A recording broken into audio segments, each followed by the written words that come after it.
scary. Yeah, their faces are apparently wooden with like a bunch of eyes. I like the Anati.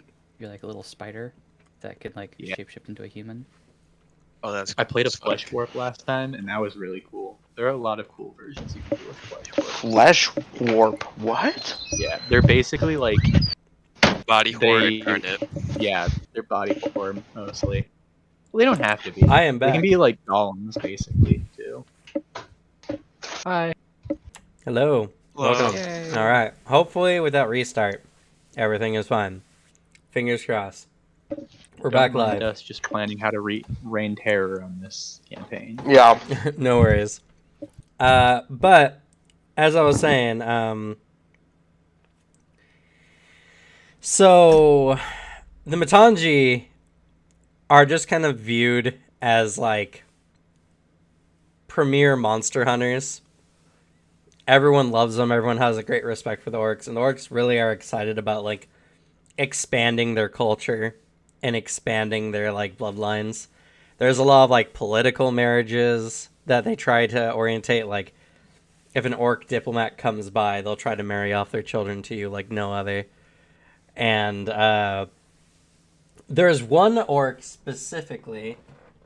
He's very famous. His name is Markalu, I believe. Let me double check real quick.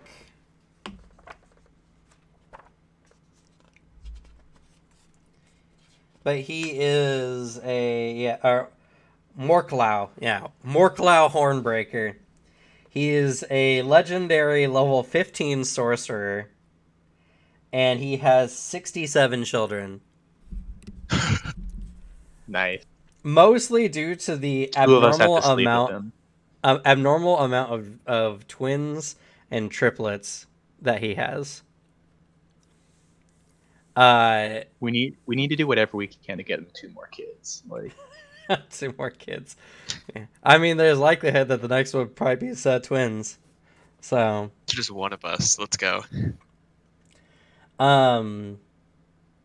but the Matanji are really, really cool. The City of Nine Walls is really interesting. But yeah, so that's essentially. Now, I'm not going to be saying that the whole thing is going to be about like orc politics and, you know, orc snoo or anything like that. Oh, come on. Why not? no, I Because- request that it is all that. Give Too the bad. people what they want. Press We have not- 15 sessions of snoo, please. We have not started multi-streaming to Pornhub yet, but maybe in the future. This is the time to start. Death by snoo. But anyway, it's gonna be dealing with a lot of like threats to like the jungle, some demon slaying, and some other stuff like that. It's actually funny because the orcs, they highly cherish their aristocratic, non-combative orcs, because to them it's like a sign that they're now safe enough where they can actually have people like this. So, like, the orc culture is very different than orc cultures you'll find anywhere else in Galarian. They're really, really interesting. And hell, even if someone wanted to play a child of Morklau, you could do so. There's a strong likelihood that one of his children would be a adventurer anyway. Speaking of, because the Mongi Expanse is a very different biome compared to other regions as well, there is a bit of a difference in like race, like how common some races are versus others. And then there's also a variety of like special circumstances when it comes to some of the more like predominant races. Like the dwarves and the elves have a lot of really interesting cultures, and there's a lot of different character things you all can do in this game that would be very, very interesting. But let's see here. There's a list of slight changes for rarity. Kobolds, lizardfolks, and orcs are considered common for all intents and purposes. Gnomes and goblins are considered uncommon. And certain rare uncommon ancestries with strong ties to the region, catfolks, gnolls, gripplies, and galomas have their rarity reduced by 1 stage. Galoma. The galoma are really cool. Yeah, I was looking into them. But feel free to play really anything you want. My recommendations as a GM and storyteller is pick things that will make your character interesting. Pick things like relevant to the situation you find yourselves in, because it will make a lot of your choices, like there'll be a lot more for you to do. If you're playing a character from a far off region, while that has some aspects to it as well, your character will have overall less connections than other characters who are from the region might have. Just all things that need to be considered when making your characters. But I'm pretty open, honestly, to a lot of rare ancestries, rare backgrounds. I'm not very picky. I only get really picky if I feel like the intent for you is to make a broken character than an interesting one. Wait, what the heck? What? Oh, there you go. I was like, you guys are on the wrong map that I'm on. What the hell? You guys are in Vidrian. How rare would you say like a gladiatorial ring be? They are not rare at all, but they're not really gladiatorial in the same sense. For instance, the orcs constantly have training grounds where you can go and, push yourself to the limit to, demonstrate your skill and ability, maybe show off a little bit. The Songo, which are a halfling variant from this region, have a stick fighting culture, and they actually have a very high emphasis on that kind of their stick fighting. Blood Cove is a place of all kinds of terribleness. There's definitely fight clubs there, without a question. So there's a variety. They just kind of have some different flavors, but there are some that are very gladiatorial, at least in premise.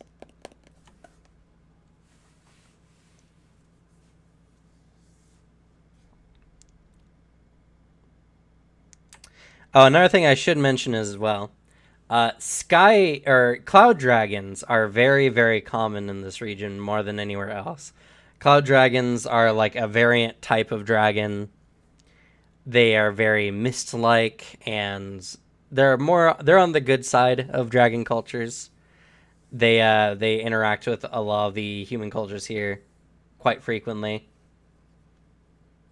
And they're for instance, the Mbike dwarves, which I love the Mbike dwarves. They have council meetings where cloud dragons come and sit in and give their word for what's going on.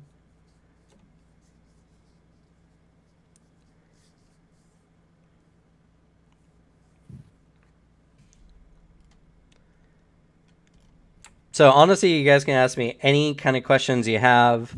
And one of the big things is just, the whole point of the Session Zero is for everyone to kind of come together, talk about what the game is going to be like, and give your character ideas out so that other people might inform their decisions. I know Suzanne is playing an Anadi, and I believe she's playing an Anadi monk. Dang, that's cool. Punchy spider. Wait, what is that? Sorry? Anadi's a spider person. Oh, what? So a monk spider means you have 8 legs to punch with. That's amazing. Unfortunately, they Whoa. can't do their punches in that form. They have to switch to Isn't their that- human form. But she wanted to Ah. go with the crane style monk to do like the whole like leg lifty peacock spider kind of stuff. Right. So cool. I mean, technically, Spider gets another attack, so They get their own, yeah, but they can't do like other kinds of things in their spider form, unless you take the hybrid form, which you can get at level 5. Ooh. right. I was looking at Monk. The mountain stance is really cool. Mountain stance is really cool. A lot of people love mountain stance. It kind of makes you like tanky, and it was the damage. So God, I really want to play a Galoma, but it's like just off from what I want my character to be, so I don't know if I want to change it or not. As someone who's never played Pathfinder before, is there a website or a place I can use to like simply build my character real quick? Like an example Oh. one, or Yes, actually, Archive of Nethys is. I can't believe I didn't even think about that. If anyone doesn't know, Archive of Nethys is the premier location. It's actually hosted by Paizo, which means that Paizo actually gives out their game content for free as far as like the mechanics and stuff for their game. Amazing. Love that. yeah, I've been trolling this site for the last like 2 weeks, looking at character ideas. I'll post the link here real quick and pin it. oh, it gives you like a whole thing for like character creation and all that. Is there like a sheet or should I just like look one up like Pathfinder 2e? No, so actually on the site you can go to the modern menu. It's on the left-hand side. And then there's a character creation tab.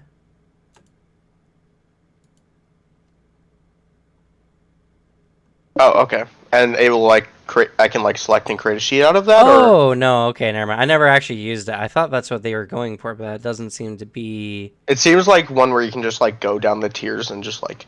Yeah, weird. I See kind of what swear you that want. was what their purpose was for that. Not sure. Another one is a phone app you can get called Path Builder, and it's a really, really good app. It has pretty much everything on it. Unfortunately, I have an iPhone, so. You can get well, yeah. Unfortunately, other than that, man, iPhone. I think I found one here. Let me check it out. I'm actually gonna give you all character sheets though. Oh, okay. Never mind then. If I just have the character sheets and Archive Nethys, I think I'll be good to go.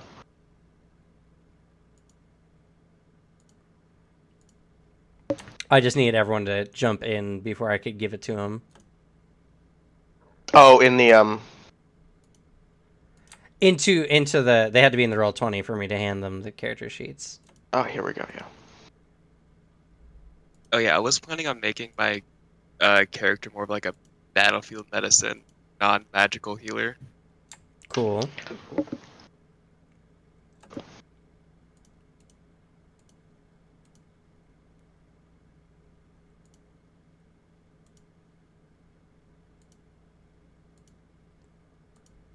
Oh, we're not missing anyone. My bad. So versatile heritages are like half races, right? That you add on to the ancestries.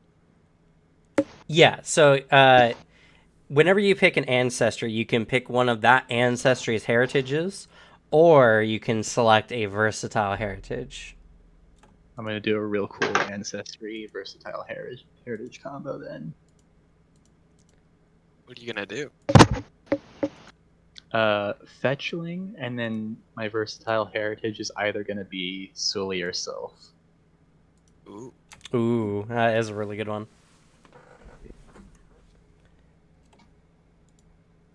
Is there a special one for the Mwangi orcs, or like a special ancestry, or There isn't, but they do get access to special feats. If you the only feat, well, they get one feat, I should say.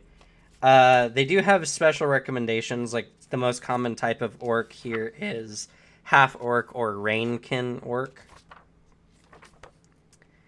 But if you do play an orc, if you start with tusks as like your first feat, you can pick up the Demon Blood Frenzy feat at 5th level. which is that whenever you make a tusk attack successfully against a creature with the fiend trait, you become quickened until the end of your next turn, giving you an extra strike, stride, or step. Oh. Because I was thinking, I think I told you I was going to do a Magus. So, maybe an Orc Magus. I don't know how common that is, though. Relatively common. This region, the Mwangi Expanse is actually one of the most, like, magical influenced regions in the world.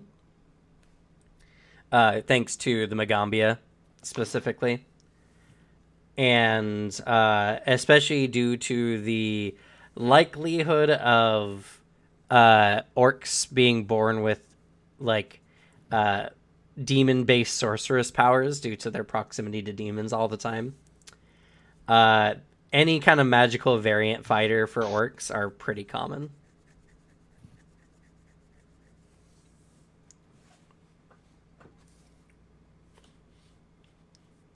I would even say that a half-orc variant would be the most likely to do so, because they're the ones who are coddled the most and sent off to magic school more frequently.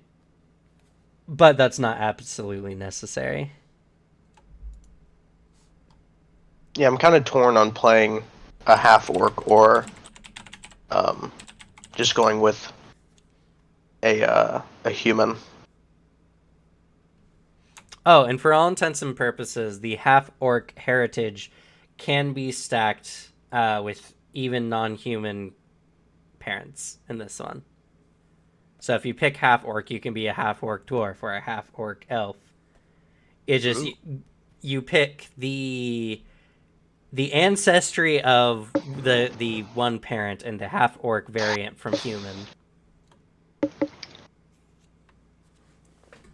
So far we have a Magus, a Monk, a Summoner. Yes. Okay.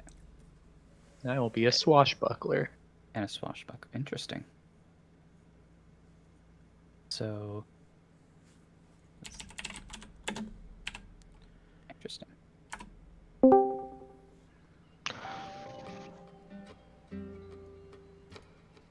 I turned Fred Boat down a little bit. Yeah, unfortunately, Fred Boat comes in like a fucking freight train sometimes. Yeah, he was all the way at 100 in my ears. Even though it's really calming music.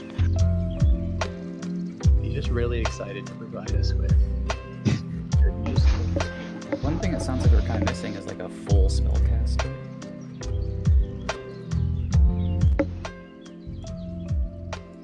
Yeah. Magus is, I think, it leans heavily into the martial side of things, right? Yeah. You still have some spells. But Well, it's kind of. definitely very, like... They have weird spell progression. Yeah, because, like, I don't know how much I'm not really that much of a full spellcaster kind of guy, because my favorite class in D&D is Barbarian, but I didn't want to play another Barbarian, so... Fair. I do recommend the Inexorable Hybrid Study for Magus. You get temporary hit points every line, every round. Yeah, that was the one I was going to do, yeah. Yeah. It's a very tanky awesome. Magus. It really helps because you get less hit points per level. Yeah, I think where I get, like, what, 8? Or a Yeah. D8? Yeah, It's not a 8 D8, plus it's actually straight hit points in this system. which is really nice. Yeah, and I'm gonna go over the basics of character creation, but just want to get everyone to feel out their characters before I help some of the newer people, because honestly, when it comes to character creation, there's a way to do it that's very good and very, like, succinct, so you don't miss anything on your character sheets. Because I've never made a Pathfinder character before. Yeah, and I'm definitely more than happy to help out who are new. I just want to make sure it's best when you know what class you're playing first.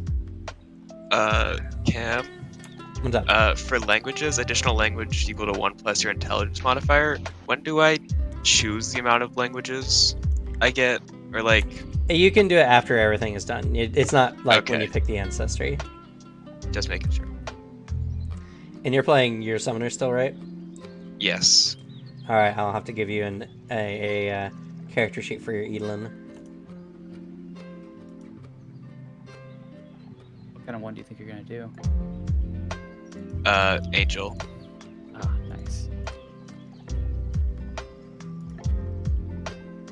I'm sort of torn, like, because like we don't have like a dedicated tank, although the inexorable iron magus is pretty close. I mean, with the effects of the inexorable iron, the magus will be equivalently the same health as any other class. Yeah. Because they'll get what? Starting out, they'll get 2... You gain temporary hit points equal to half your levels, so they start with 1. But every odd level, it'll increase by another point. Right. And I was going to kinda- build it very tanky. Like, I was going to go very on the, like, martial side of things. Not necessarily into the magic too much. But just have it there, you know? And also my Eidolon will most likely end up in the front line as well. Yeah, that's kind of there. That's what's so cool about Summoner, because you can sit in the back casting spells, and you can have your Eidolon up front as Yeah. like a melee combatant, which Just is really running cool. around healing I people. feel like we have a lot of like frontliners that aren't tanks, so we can spread out the damage between them too. Right, because we have Swashbuckler and a monk as well. Yeah, and the monk, the crane style monk has like a higher AC than monks standardly do. They have a lot of like reaction, deflection kind of stuff too, right? Yeah, I believe so. Like some mobility stuff. So that's really cool. So I think I should lean more towards range because we do not really have that much in the way of range. I think would be a good thing. Oh yeah, Cam, amnesiac background. I get 3 free ability boosts, and one of them is based on what you choose, based on the first inklings of my history. Okay. Which ones are you picking then? I was gonna wait for you to choose and then I choose the other 2, but I was thinking of putting Okay. it into con and charisma. Okay, the third one will be wisdom. Okay. Alright, well, for the new people, let's go over the ABCs of character creation, shall we? So, first is ancestry. It's, if you know what your ancestry is, all the better. But each ancestry comes with a variety of, like, specific stats.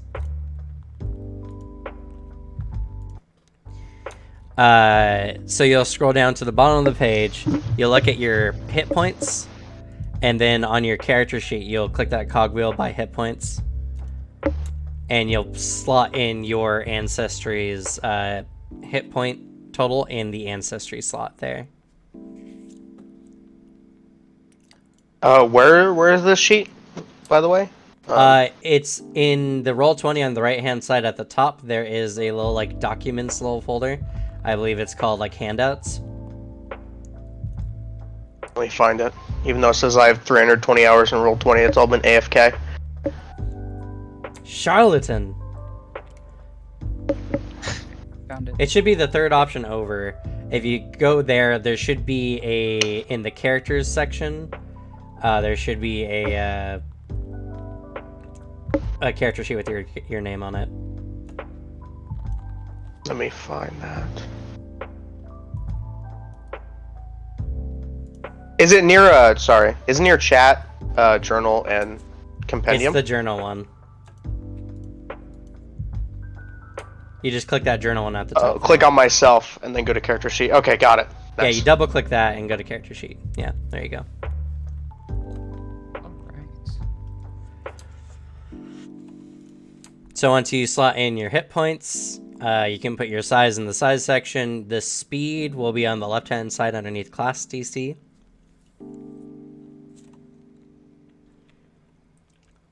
Most classes have 25. Very few go change that. I think elf and dwarf are like the only ones. I think I might do a lizard folk. Lizard folk are pretty good.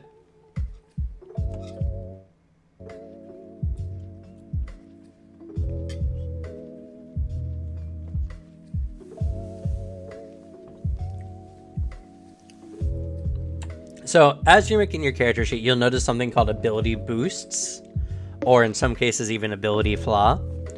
Whenever you get a boost, you can you increase one of those stats by +2, and you can never have multiples of the same stat in the same category. So, for instance, if we look at like dwarf, it has like Constitution, Wisdom, and Free. Free means you can select any other attribute. I can't select Constitution or Wisdom again. And a flaw is -2. So if you ever have any race or an ancestry that has a flaw, you'll have a -2 instead in the stat that it gives.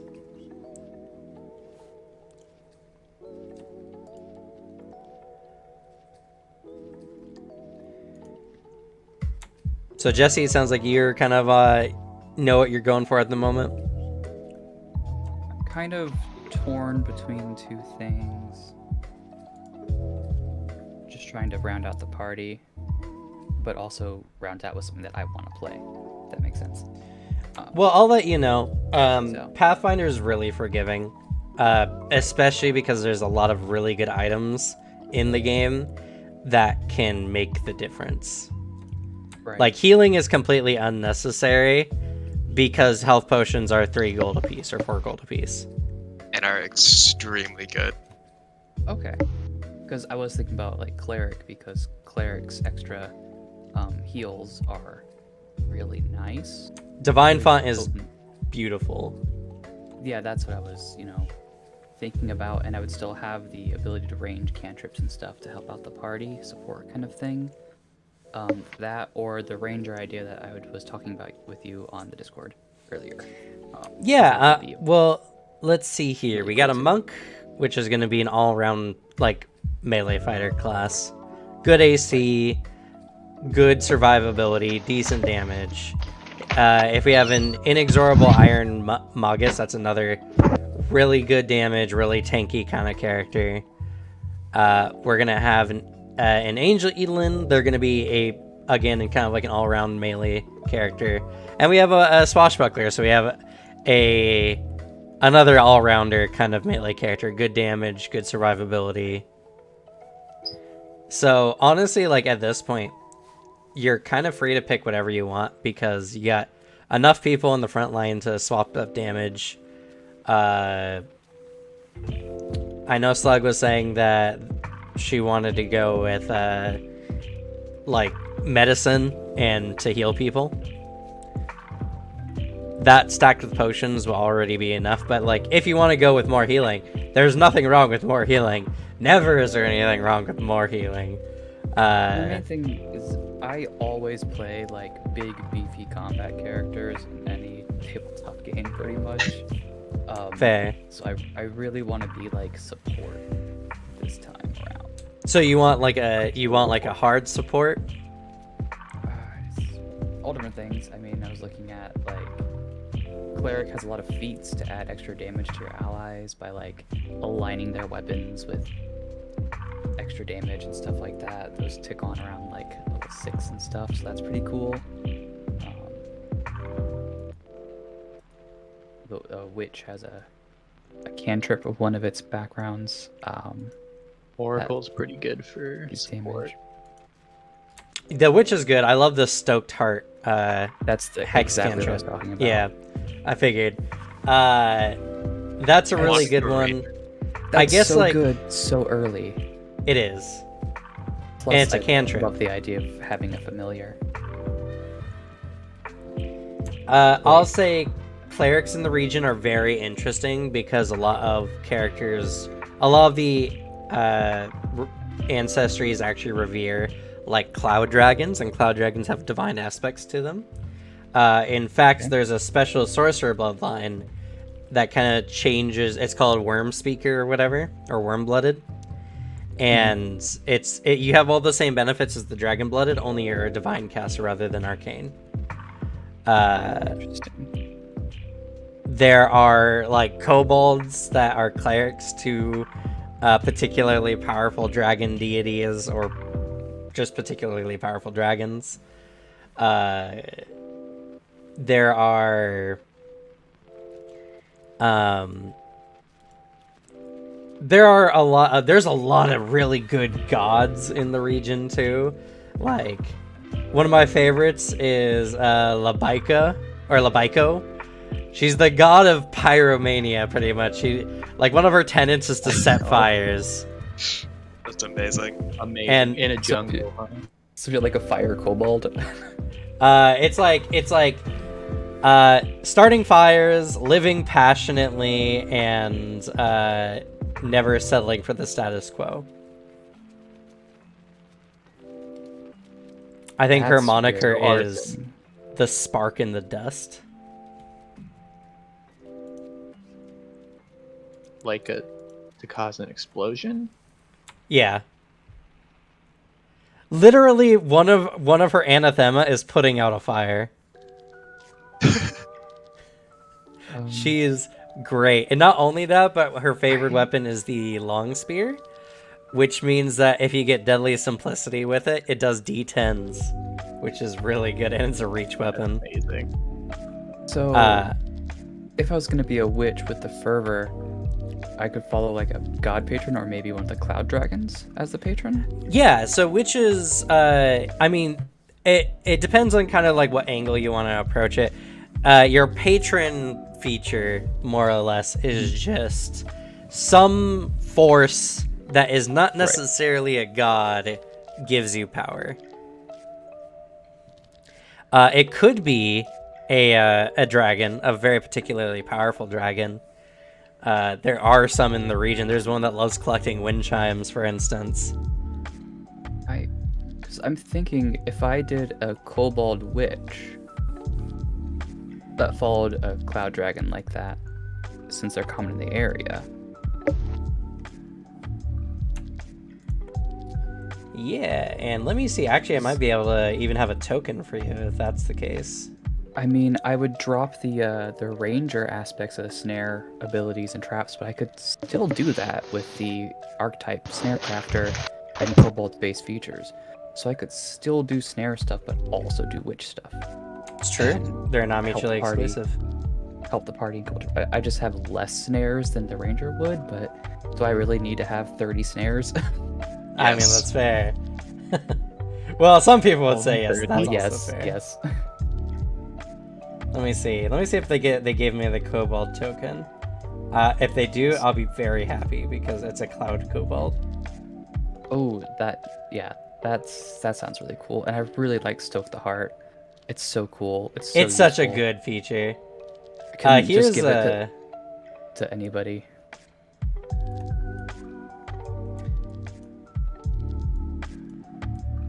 By the way, this is one of the types of dwarves in the region. They're called the Terralu. They're also cloud dragon, like revering dwarves. And they paint their hair the color of the sky on important days in their life. That's a really cool theme. I like that. Yeah, the book has a lot of like, if you guys have a particular ancestry you're really interested in, just let me know, and I'll do my best to see if I can find some good information, because a lot of them have very solid very solid features. Please, Kobold, be in here. The list is... Oh, hey, I found it. How does this look to you? Slug, I want you to know that I was choosing between two rare backgrounds and a common one, and I chose the common one. Good. This is a That's new really experience cool. for me. You I like really that, Kobold? the cloud pattern. I really do. Yeah, really do. it's a Are cloud cool. Kobold. I love that. I love the patterning. Love the colors. So you Yeah. think you might go with that one? I think I have to. Okay. Because you even get like a cool token to go with it. Awesome. I'm still... Oh, yep, perfect. Love it. I think I'm probably gonna do the witch. I think having like another like more proper spellcaster would really help the group I think so as too. well. I'm still not sure if I want to do the actual snares or go like the familiar master though, because the witch is all about the familiar. It's true. Let's see here. Familiar Master gets so many abilities. We get one ancestry feat, right? At level 1. What level are we Yes. starting at? We're starting at level 1. Okay. Cam, what are some fun languages? A lot of them. I get to choose from 4 languages at the moment. Let's see. If you're from the region, your common will be actually Wangi. Not that you really have to change like that. It can just be common for all that it matters. But some of the good languages are Draconic because dragons are very common in the region. Dwarvish, Elvish, Orc are also super common in the region.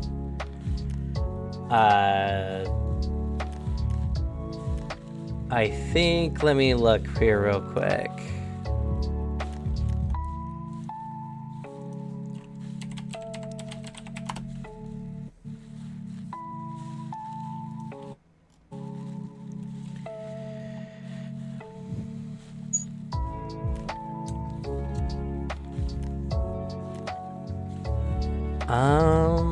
And it's only common languages. Sylvan's another really good one. Speak to the Fae. Is Or it only various common plant languages? creatures. I do believe so. It mentions on the ancestry.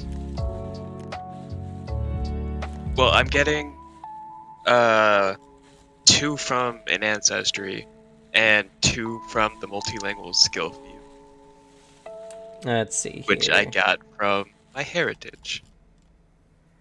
So multilingual from your heritage. All right, 1 second.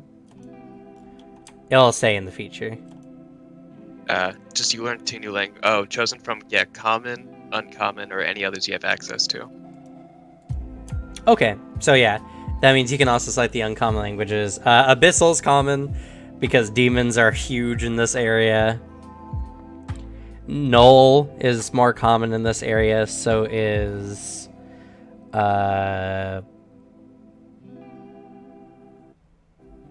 Aquin or Aklo. Aurun is also a very common one amongst air elementals. I believe the Cloud Dragon. I believe the Cloud Dragons speak Aurun. On Archive of Nethys, you can type in languages, and there's a list of all the languages there. Yeah, I'm looking at them right now. I just don't know which one to choose. So I want your opinion. For kind of what you're going for, Draconic is the one I would recommend. Aurun maybe as well. Okay. Abyssal's good if your character story involves demons whatsoever. And maybe Aklo and Sylvan, because those are the light and dark Fae languages.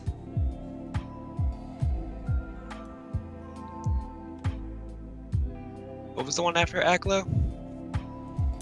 Aklo is Darrow's evil, Fae, or otherworldly monsters. No, you said Aklo and then something else. I'm wondering what the something else was. Sylvan? Ah, okay. I just misheard it. I see. So the being a cloud kobold, that doesn't give any special benefits though, right? Nothing other Let me options. check real quick. Like it's still just the normal heritages. I think Cloud Kobold just... Well, yeah, it's all the normal heritages. I don't think Kobold's got anything that's not on the site anyway. Perfect. Okay.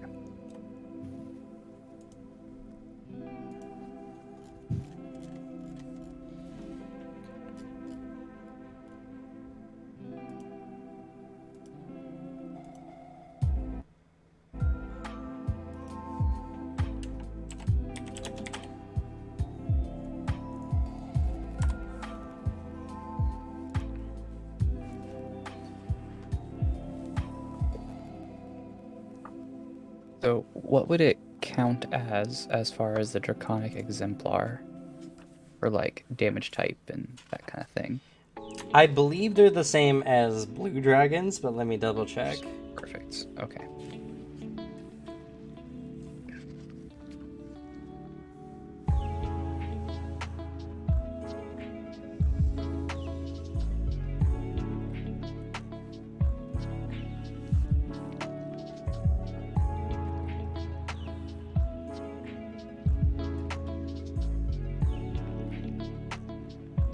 What does pervasive magic mean in backgrounds? Oh, don't worry about that. Pervasive magic is a world-setting type where magic is like you're living in a high magic world. Don't worry about that. Don't worry about it. Okay. I was just going through the backgrounds and I saw energy scarred.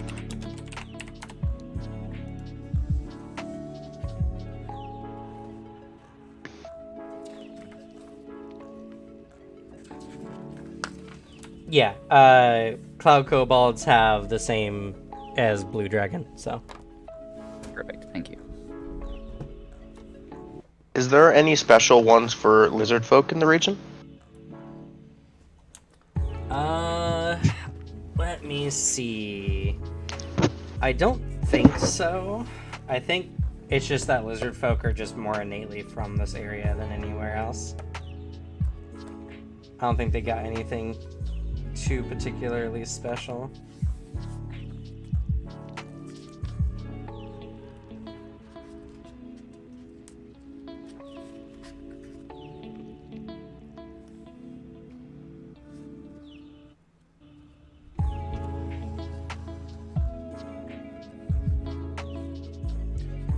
Nope, all lizard folk pretty much come from this region, or at least like have their same heritage as here. So nothing special.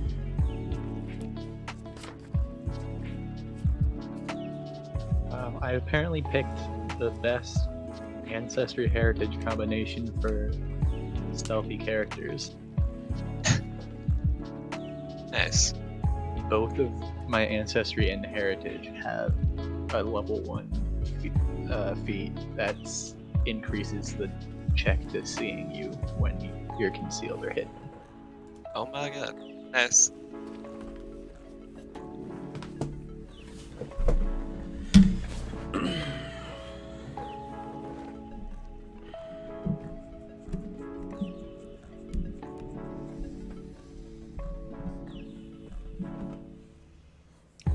Alright, where are you at, Jesse? So I'm definitely doing the kobold for sure. Love that kobold. Okay. Definitely doing witch. Let's go ahead and Witch. start slotting stuff onto your character sheet then. Right. I don't have a character name yet. It's usually my last thing. No worries, that's not a big deal. You should have a character sheet on the Yeah, in the journal. I'm already filling stuff in. Okay. Are you? I thought I was. Everything just changed. And now it's back. Yeah, sorry, I was flipping the pages because I have access to your character sheets as well. I don't see Right. you adjusting anything on here. Oh, well, I typed in things, unless I have done it wrong, because I've never done this before. Oh, I see at the top here. Class, witch, small. Okay. I see. Alright, so over at the hit points section, just click that little cogwheel next to max. And kobolds get a very measly 6 hit points. 6, yeah. 6, I think witch also is like 6 plus con. We'll worry about that when we get to that. Just to make sure we do characters in order so that none of the stats get like screwy. So Okay. you can close that cogwheel for now. You have a move of 25, so on the left hand side beneath class DC, you can put your speed in there. You get 3 stat boosts, and you have 1 flaw, which is Constitution. Constitution. Yeah, I'm not tough. Your free boost can go into Constitution to even it out, if that's what you decide to do. It's not a bad choice, because having lesser con can be It's rough. dangerous. It is.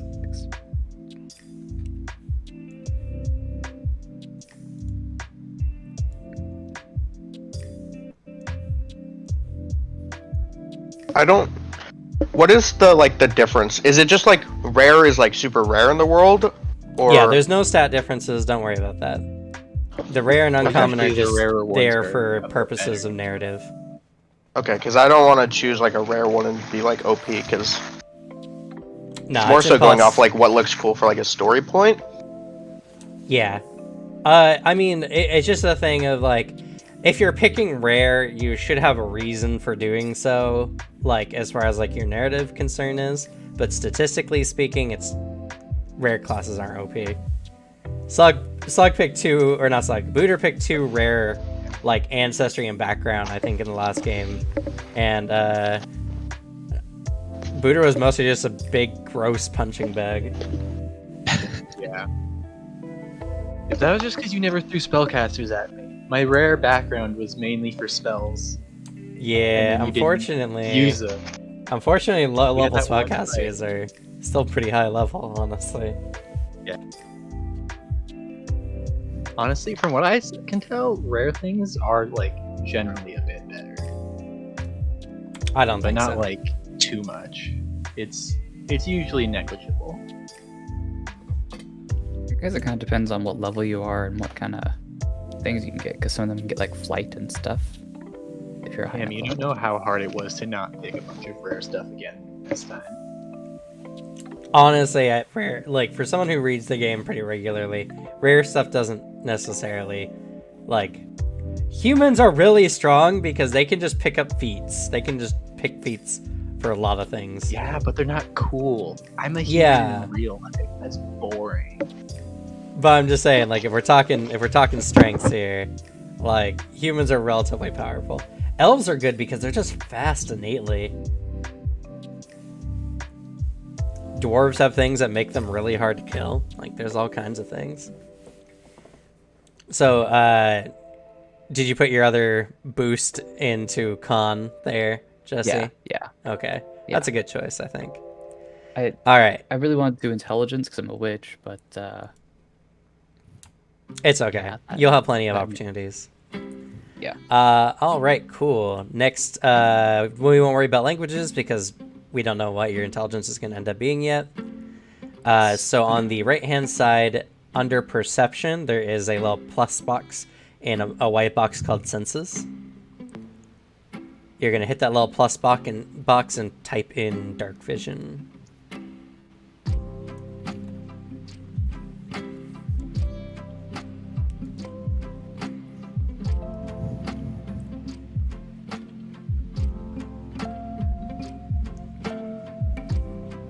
You have dark vision too? Kobolds just get it naturally, which is nice. Yep. So do fetchlings. And then my heritage also increases my low light vision to dark vision, but I already have it. Yeah. Any important notes that I should put that, or just dark vision? Nope. It's good. Not unless you have any vision-based notes, which Kobold doesn't. Shouldn't be. No. This is All my- right. This is my petition to get a third option above dark vision. What would it be? Pitch dark vision. It's actually called Greater Dark Vision, and it already exists. What? Yeah. Let In me fact, I raise it. believe fetchlings actually get a feat that can increase their dark vision to Greater Dark. I believe it.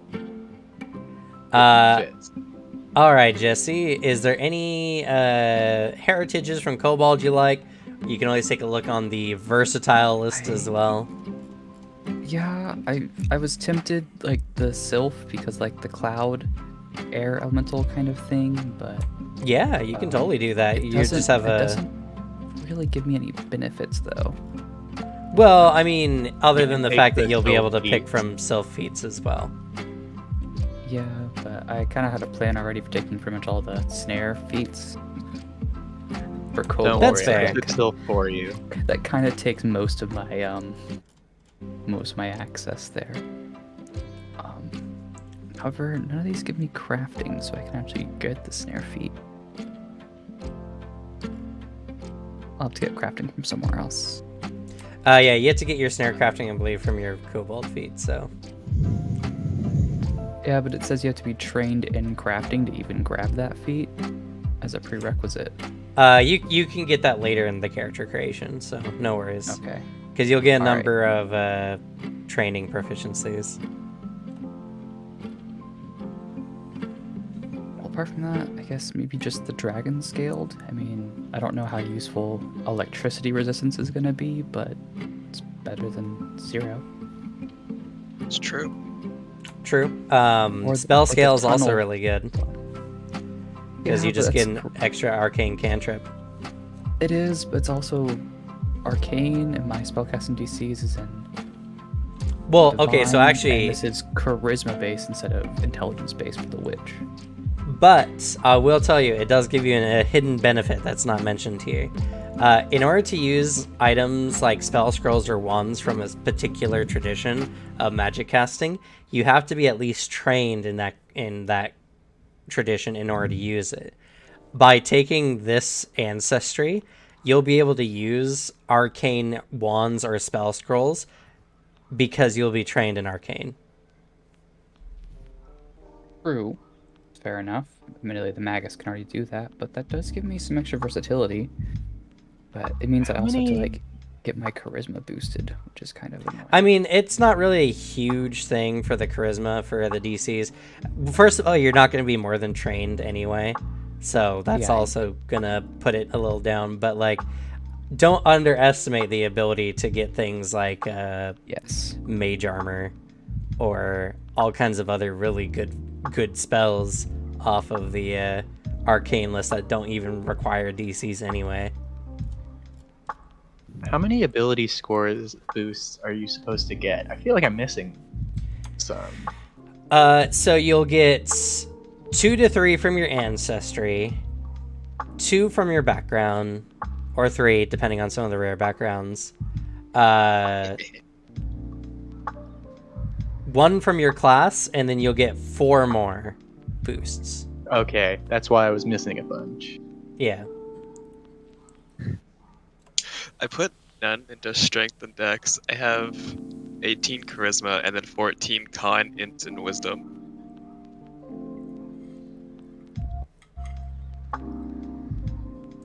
You sound like Vile. Good. Well, I mean, to be fair, your alien gets their own stats, so. That's also true.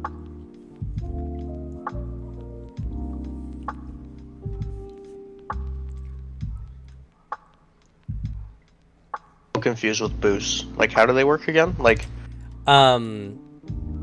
Every time something mentions a boost, you get +2 in a stat. and can you stack boosts? No. Well, you can and you can't. That's why this whole character creation like method is really important, so you don't like guff up your stats. But anytime it'll say like you get a free boost, that means you can pick any attribute. But for any category, so for your ancestry, for instance, if it says you get like con, wisdom, +1 free, that free one cannot be con or wisdom. For your background, you get 1 plus a free one. You cannot pick the same one twice in that category. And then for the 4 free boosts at the ends, same thing. None of them can be in the same thing. So for each category of where you get your boosts from, you can't pick the same stat twice, but you can definitely do it over categories. Does that make sense? I think so. Well, alright, so have you picked Ancestry yet?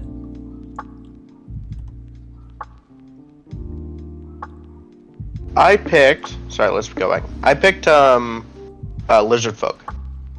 Alright, Lizard Folk. So I go more details, and then I'll go to the bottom. Yes, and so Lizard Folk have a bonus to Strength, Wisdom, and a free one. That free one cannot be Strength or Wisdom.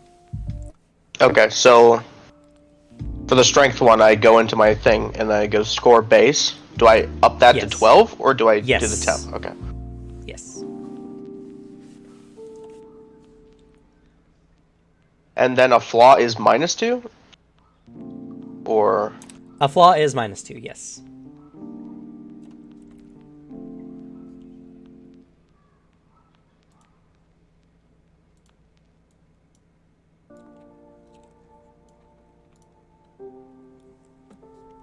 And that free one, though, can go into your flaw to make it just a base 10 instead. Which isn't necessarily a bad idea for you, considering you're a Magus. Yeah, I'm probably going to put that back into int. So, I'll be at 0, I think. Yeah. I'll be like, yeah, neutral. And then I want to do the Surge Investigator background. Okay, well, let's not worry about background yet. Let's finish all your ancestry stuff first before moving on. Okay. So we're not bouncing all over the place, because that makes it more likely for you to miss something. Mess up somewhere, yeah. Yeah. Got it. So you gain a special ability called Aquatic Adaptation. So this is going to be fun. On the right-hand side of the Roll20, there's a little eye marker at the top there.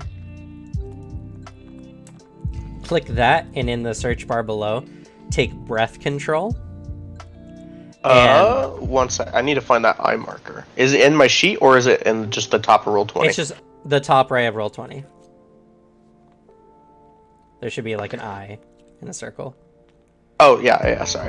I thought you meant an actual eye. I'm like, where's the eye? Oh, I see the eye. Yeah, I'm in it. Alright, cool. And then on your character sheet, swap to your feats tab. Okay. Alright, now in that section, you're going to type in Breath Control. Category feats, breath.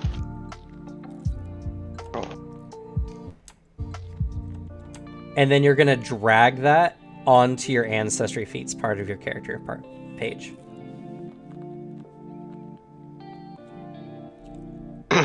Oh, I'm sorry. It's not in the ancestry feats section. Just go back to the neutral page, dude, because you get a skill feat for free. So that's okay. So it's just in the feats section then.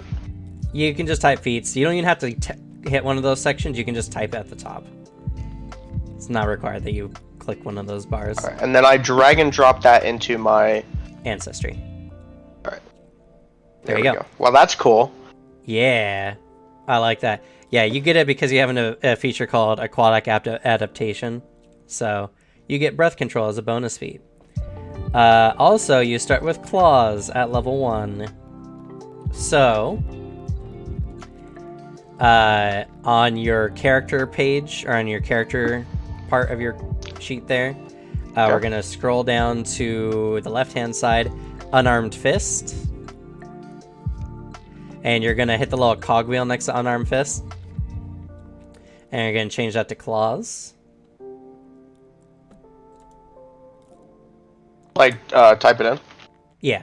You just change it to Claws. There you go. And your Claws do a D4 slashing damage and have Agile Finesse. I think they're already Agile Finesse. Yeah, so all you have to do is change that little B marker at the bottom next to damage to S. You just hit the S check mark instead of B. Alrighty. Oh, and then you remove the B marker. There you go. Got it. Awesome. So now that we're done with that, now it comes to picking a heritage. So on the Archive of Nethys, you can click Lizardfolk Heritages, and you can pick one of those or a versatile heritage. Okay, Lizardfolk Heritages. While you're looking at that, Jesse, how you doing? So I'm debating between Mage Hand or Ghost Sound for that free arcane cantrip. Mage Hand, I say, is more universally good. Ghost Sound is pretty solid, though. If you want to trick people with it, your character will need to be trained in deception. Right. My idea was kind of the making sound to lure them into my snares kind of concept. Yeah, you could do that. I'm just letting you know that that's... Hand. Yeah. Yeah, I mean, both are good. If I'm just warning you because this kind of came up in our game. If you want to trick people with a spell that doesn't like innately do so, you need to be trained in deception as well. Yeah, that's what I figured. Although that's not really a bad option for me. Fair.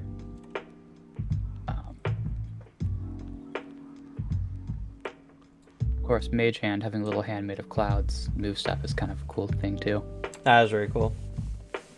I think I have to go with Mage Hand. Okay.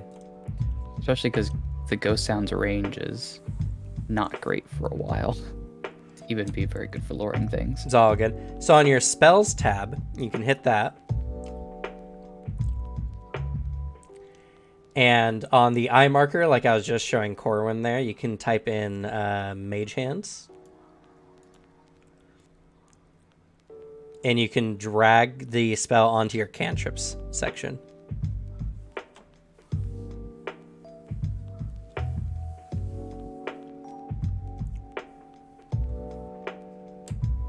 Oop. Looks like you hit the plus marker there. You can drag the spells onto your character sheet. Oh. So, like, do you see the eye marker on the right-hand side next to journal? Typing Hit that. in Mage Hand right now. Okay.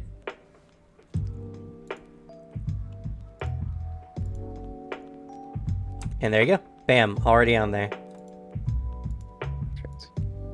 And then on the left-hand side under your magic traditions, make sure you mark your arcane as trained.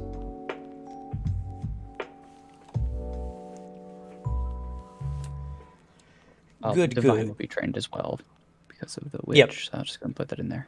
Sure. Because If you're doing that now, then you is might as divine. well go up to your cogwheel for spell attack roll there. And make that trained as well. Oh, sorry, I clicked it for you. I was wondering what was happening. Yeah, sorry. And then same for spell DC.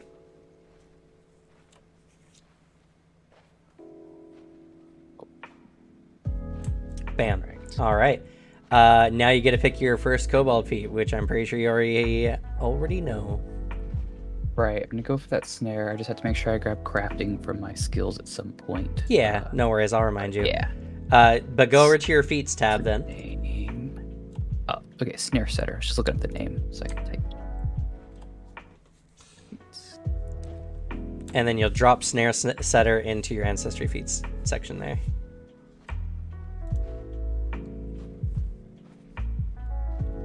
Oops.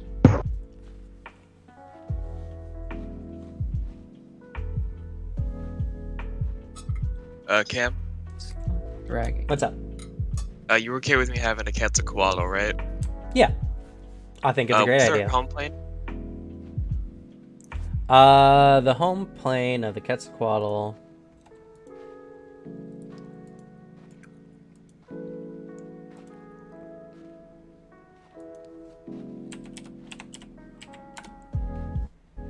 That one's not letting me drag it.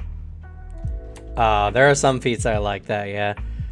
So you just have to make a new one, and then you can just copy and paste the text.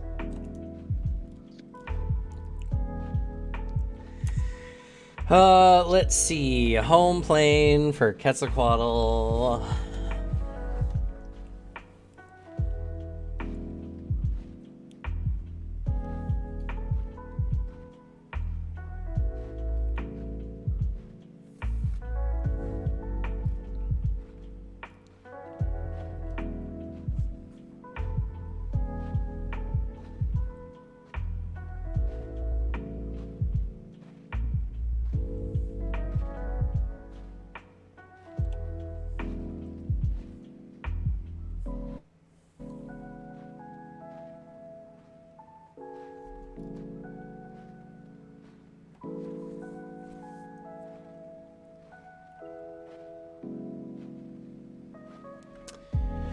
Getting into the lore stuff. Lore.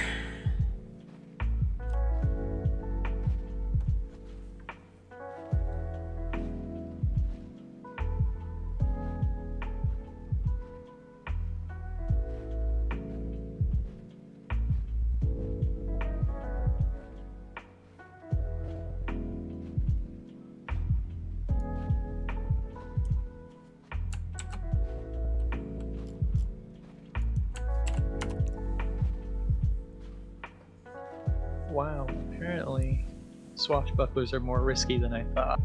Oh yeah, Oh. their whole thing is about being adrenaline junkies. Yeah. Yeah, literally everything is like, you could have this really cool effect, but if you fail, the effect is on you instead, so get wrecked. For what?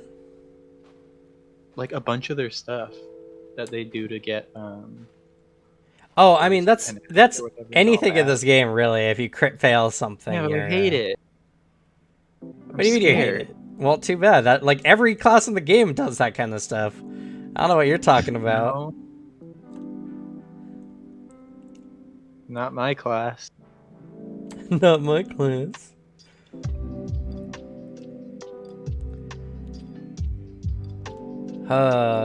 Trip's just a thing you can do, or Yes. you need like the weapon. You need a free hand or a weapon with a trip.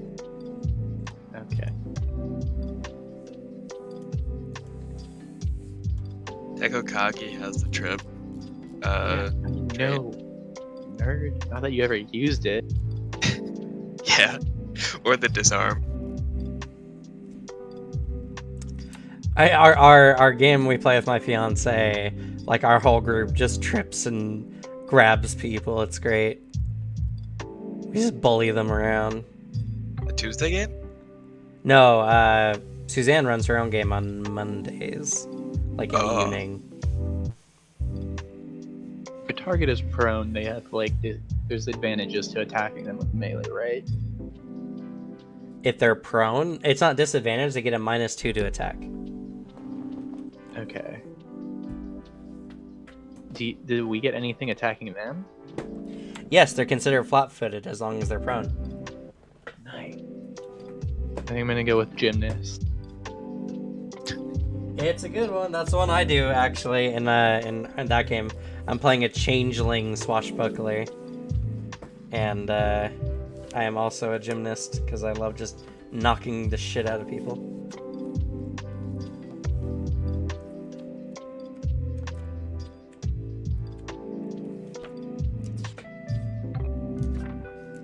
Oh yeah, my Eidolon has a dex of 14. Does that make their AC 12?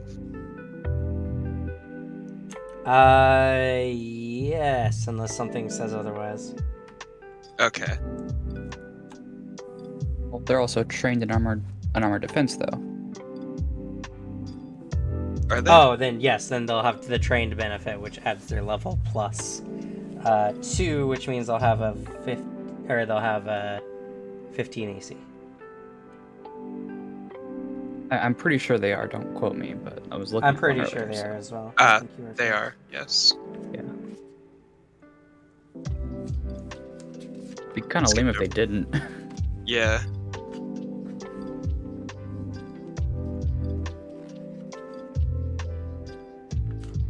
Is level 9 like the level for all classes to step it up a notch, or is it just swashbucklers that are like, yeah, level 9 is where it's Level 9's pretty beefy for everyone.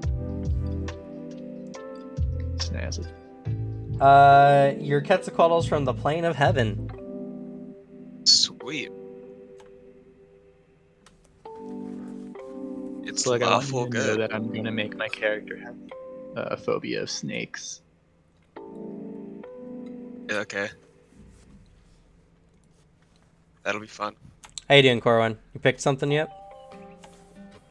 Corin said BRB bathroom a while ago. Well, Ah. 6 minutes ago.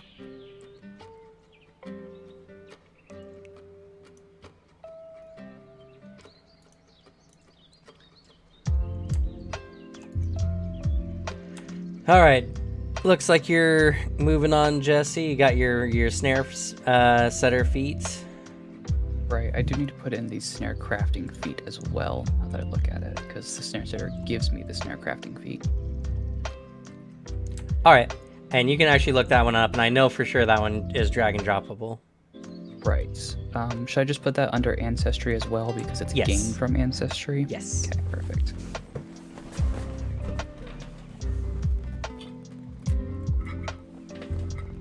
Oh, is that how you're supposed to do it? I got a skill feat from my ancestor and I just put it under skill feat.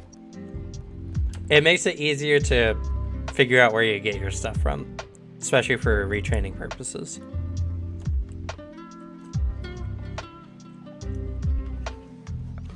at my formulas later. What is my next thing? Background or Background, ABCs, ancestry background, class.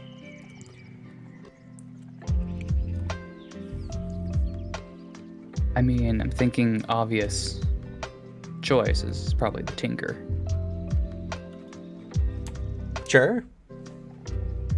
I mean, it's Cobalt Snare Crafter, and I also get the specialty crafting feat, which I can. What I you don't know can what sets would- the snares. Right. What do you think would be the? I mean, woodworking. I think 'cause most of my snares are pretty probably natural. Snare is actually what it would be. Well, that doesn't have an option there that I'm seeing under the list. For Yeah, that's specialties. fine. I guess. Let me double check it real quick. Yeah, because it says that you determine it based on what it fits best with one of these categories. So it's things like blacksmithing, bookmaking, glassmaking, and stuff like that.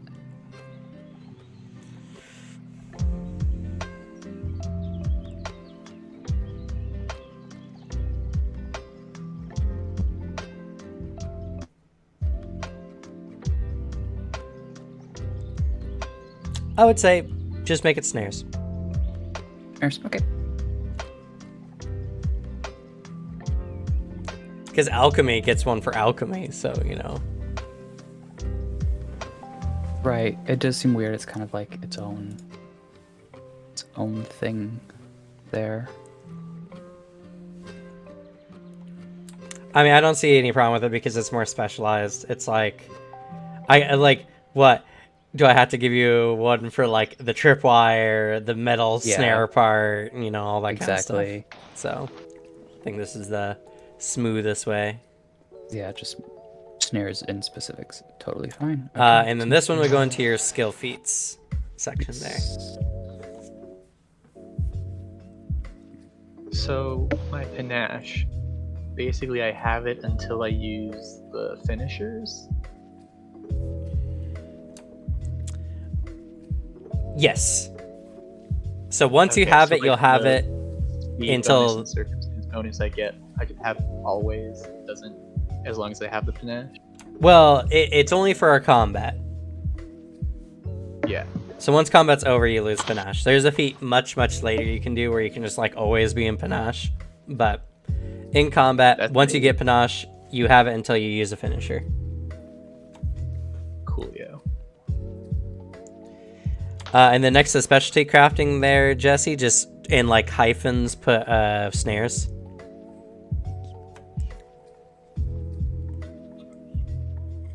At which spot? Like in the name? In the or- name. Yeah, in the name.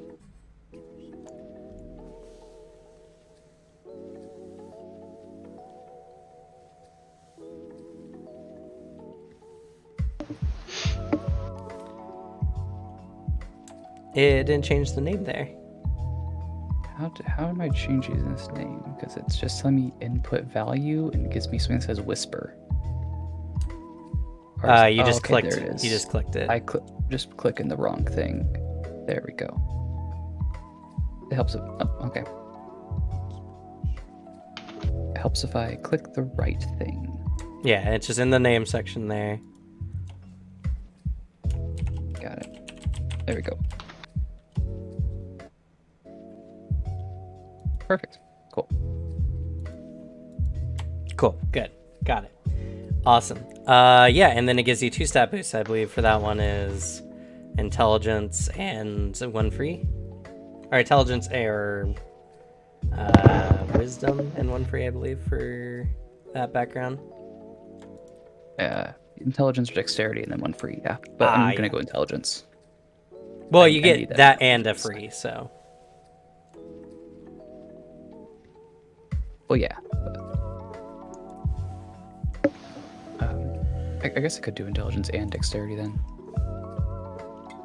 Yeah. Or charisma.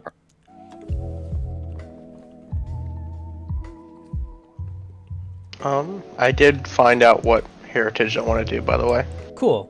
All right, which one were you going for? Sandstrider. Ooh, Sandstrider. Okay. All right. So you gain a resistance to fire equal to half your level, and environmental effects. Okay, so for this one,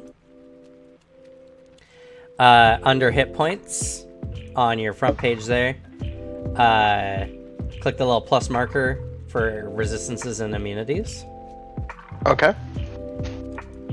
And you're just going to add Sandstrider for the name, and then the description. You can just copy paste that description for Sandstrider in that section there, in the notes part. There we go. But that's dope. Gotta hit the cogwheel. If you want to close it. There you go. Alrighty. Cool. Alright, so now that you got that, you get a first level feat. Okay, so let me go. Do I choose from lizard folk feats? Yes, because you have no other heritages, so.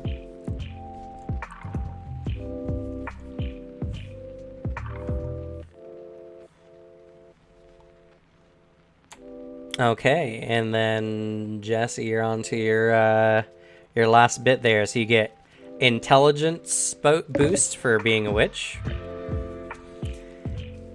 And then as a separate category, you now get 4 additional boosts, which means you can select intelligence again if you want to now. Oh, definitely. Okay. That's 1. So I have 3 more boosts I can put anywhere. Yes, just not into intelligence again. So. Right.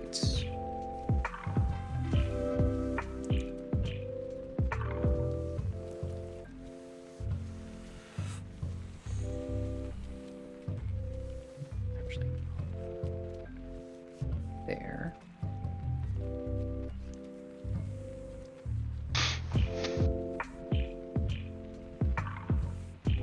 Okay, even spread, not bad. Alrighty. Your class HP is 6, so you can go over to your hit points thing there and put 6 and 8 in your class. And it will automatically add your comm modifier, and then every time you level up, you can change the level marker in the top right corner of your sheet, and it'll automatically increase your hit points. Perfect. Do you know if we'll be going through a lot of marshes? Yes, marshes are super common near the coast, and you guys are going to be in the Sodden lands.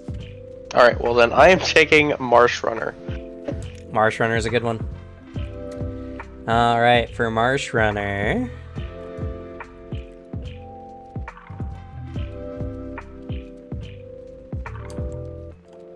Oh, you might not be able to take it because you don't have a swim speed. Oh. Yeah, you have to have a swim speed to do that one.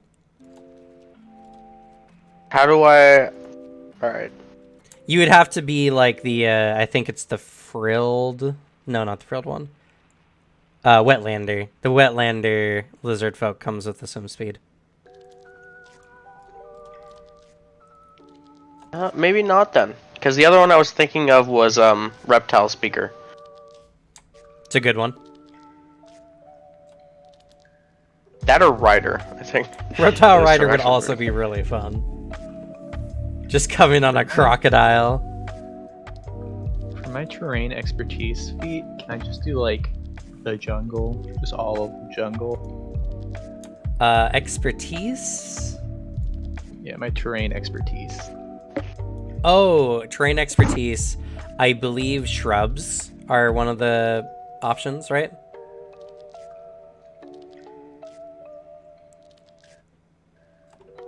No. Let me double check. Aquatic, Arctic, desert, forest, mountain, plain, sky, swamp, or underground. I would say you could say jungle. It counts. It's the same as forest. In fact, if you want to put forest just to have all-encompassing, you can do fine. Swamp would also be relevant. Not for the general stuff, but for the swamp, the boglands, because there's tons. I'll just do forest then. All right, and for you, Corwin, it might not be drag and droppable onto your character sheet, so you might just have to type the name in and then copy paste the details. Yeah, I'm still choosing between Reptile Rider and Reptile Speaker. It's fair. I do like Reptile Rider. I think that one's super fun. Well, because I know there's going to be dinosaurs, right? There are dinosaurs, yeah. A smaller dinosaur riding a bigger. It's Age of Sigmar. It is. It's actually Age of Sigmar. I think I'm gonna go Speaker. Okay.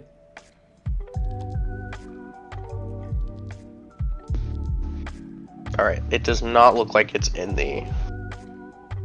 Yeah, a lot of the ancestry feats for some reason are not drag and droppable, which is really dumb. Rider is for some reason, but not Speaker. Huh. I guess I'm just gonna do Rider then. And that would go in ancestry feats and abilities as well, right? Yes.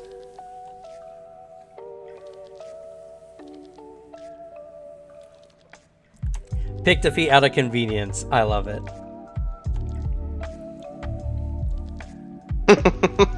Hey, they're both really cool, so. That's fair. All right. With that, you can now go to your backgrounds on Archive of Nethys and pick a background. Oh, I can finally pick a background. Well, I already had an idea for one. It was, where is it?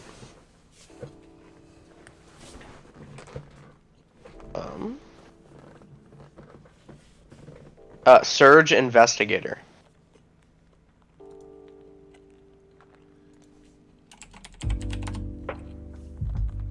All right, let me look it up. And I kind of want to do that one because I sort of like switched my idea of my character to being more of an explorer.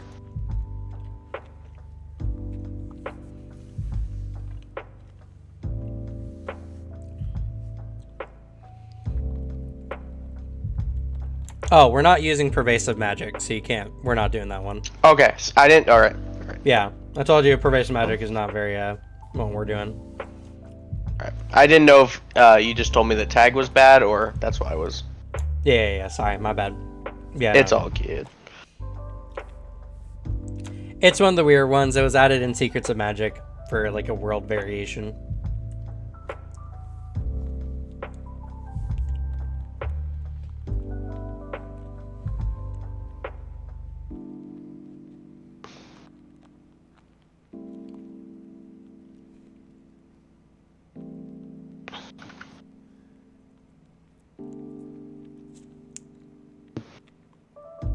In that case, I'll probably do Trailblazer.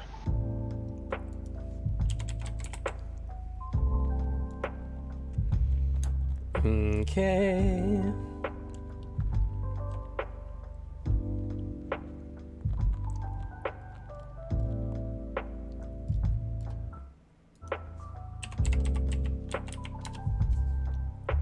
Are there any weapons that I could dual wield? Wow. Oh wait, never mind. This is I always mess up dueling and dual wield. I mean, you can technically dual wield, but it doesn't do anything Yeah, special. but I wanted one with trip. I mean, that just means that one of your one-handed weapons uses trip. Yeah. Sorry, looking up. Found Trailblazer. Archive of Nethys is just moving slow. For lore skills. Lore. So I have engineering lore from the Tinker. What modifier do I use for that? Almost all lores use intelligence. Okay. That's what I figured. All right, it's Trailblazer. So you get Con or Wisdom as one of your stat boosts. I'm probably gonna go with Con. Okay. And then you get one free one, and it can be anyone but Con. So I could put it into Strength again. Yes. And that would give another +2. Yes. Alrighty. All right. And now, you become trained in survival. So on that middle column of that sheet there, you just go down to survival and just make it trained. Alrighty. Perfect. You become trained in cartography lore. So you just go all the way down to the bottom. You click the little plus marker under lore, and you can type in cartography or cartography lore.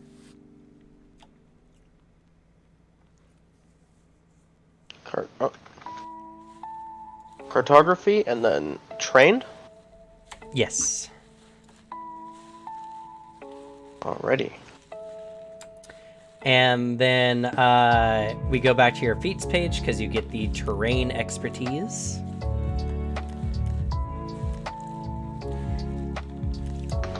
And I know that one is in the compendium, and that one will go into your skill feats section there. So terrain expertise, skill feats. Okay, and then under terrain expertise, you're going to open that cogwheel real quick, and next to the name, in parentheses, you pick what your terrain is. I'm saying that forest counts as jungle in this case, so. Alright, like that. I'm assuming you can see my sheet, right? Maybe. Close the cogwheel, I think it'll propagate for me then. Yeah. Alright. That's all from that. Now we go to your class. Okay, class. It's loading slowly. Yeah. It's not a huge server that Archive of Nethys is on, unfortunately, and in prime hour during the day, it gets a little slow. Oh yeah, it's taking a long time. And then Magus.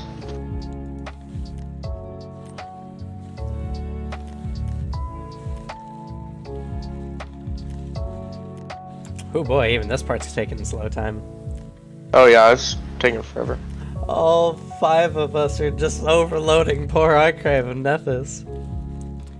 Alright, your key ability is either Strength or Dex.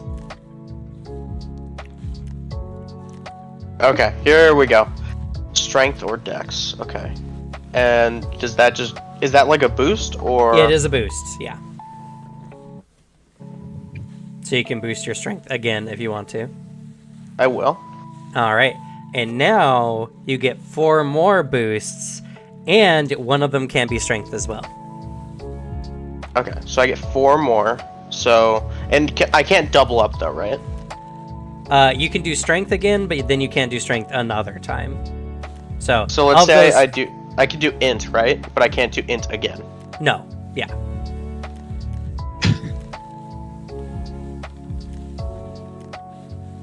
So 1. Why does Swashbuckler have so many feats 2. to give you a circumstance bonus to AC? Because there's a lot of different ways to do it. 3. What is the casting modifier for me? It's int, right? It's intelligence, yeah. So I have 1 more. Dex is always a very solid one in general. Alrighty. Okay. Your hit points for your class are 8, so you go over to the hit points, hit that cogwheel.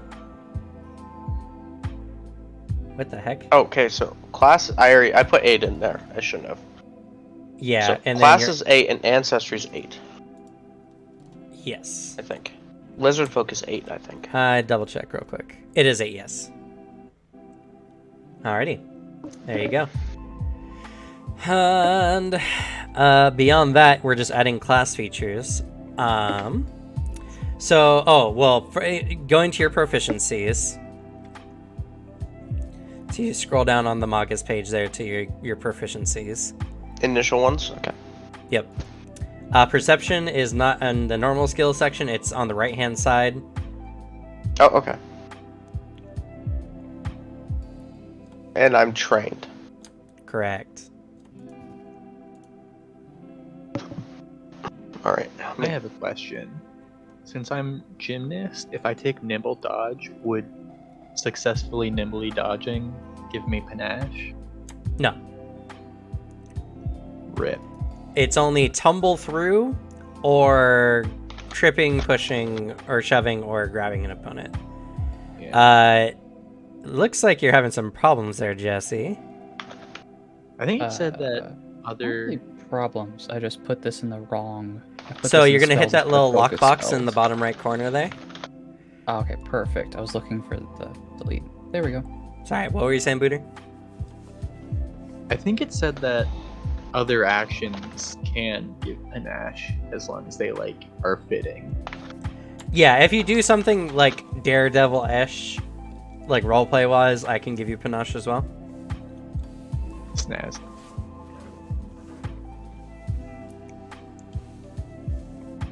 I think I did a character. You think? I You think think I you did did a character? All right, you stuck on something, Corwin? Yeah,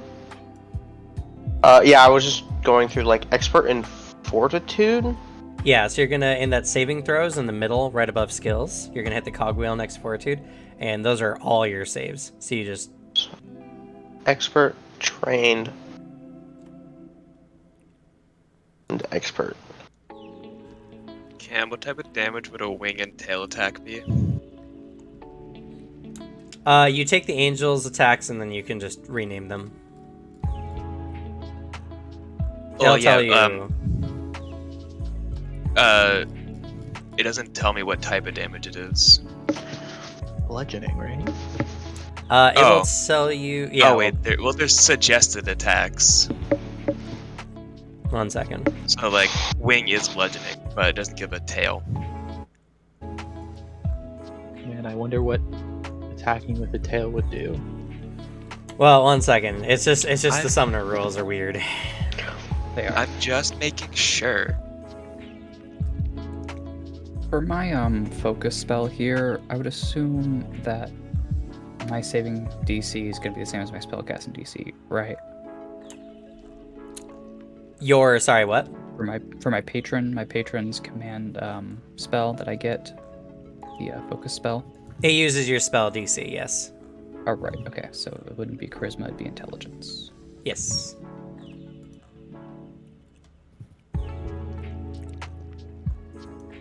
Now we get to the fun part of Adolin, where I have to learn new rules. Let's go. You're welcome. Yeah. Skills, trained in number of additional skills up to 2. 2 plus intelligence. And I can't train. That doesn't equal anything, right? No. Like if I compound it? Alright. Nope. Yo, my Eidolon has dark vision. Wow. I have dark vision. I don't. Not very My impressive. Eidolon does. Well, at least you talk, telepathically or whatever. Yeah.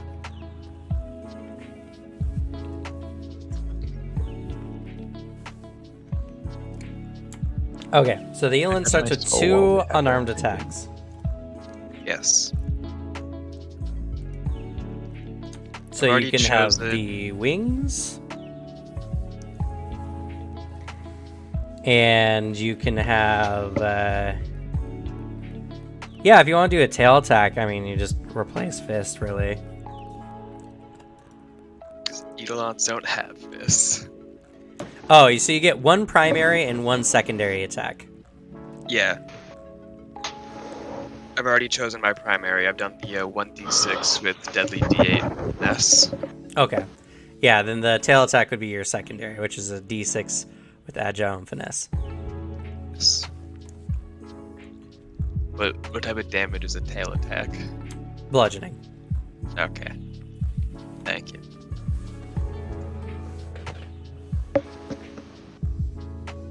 Where do I put in my defenses proficiencies, like light armor, medium armor?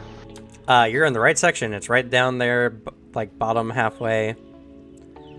You see you even changed unarmored to trained, it looks like. Or maybe you did it. Oh, Open the AC thing again. this one? Okay. Oh, I'm sorry. I was looking at the wrong one of your 2 sheets. Ha ha ha. Yes. So you just change it there at the bottom there, and then whatever you're currently wearing is what you change in the above stat for a rank. Okay. So You can probably change the above one into trained anyway, because you're going to be trained. I hope you're going to be trained in whatever armor you decide to wear anyway. Okay. And then spells. Well, let's see here. Oh yeah, your DC is right. So you're going to be trained in Arcana, which is in the Magic Traditions box there. Okay. Then your spell attack is going to be trained using Intelligence, and your spell DC is the same. Attack. Okay, spell attack roll. Trained using int. Yep. Same for and spell then DC. Okay. Sweet. All right. Fun stuff now for the Magus. Just some character sheet orientation stuff to kind of help you along your way here. Trying to get you ready for success. You're gonna go to your character sheet for some of your stuff. Okay. And on the right-hand side, there's an actions bar right beneath perception. Okay. You're gonna hit that plus marker there, and you're gonna add Arcane Cascade. Type it in. And then on Archive and Nethys, you just copy paste the Arcane Cascade stuff, put it in the fluff text there.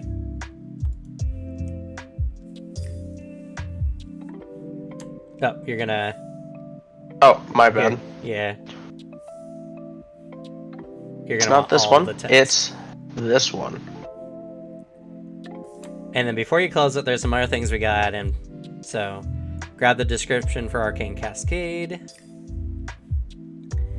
Open that back, or hit the little arrow next to the Arcane Cascade to close that box, big box. Oh, there we go. There you go. You're gonna put next to, or in the boxes there, the traits section. You're gonna copy paste the traits underneath Cascade, Arcane Cascade. They're the ones in the brown boxes.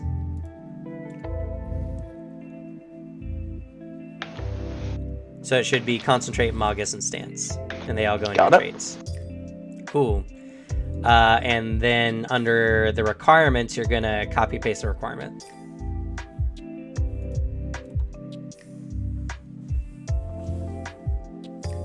Got it. Okay, you're good with that one. We're gonna make another one real quick.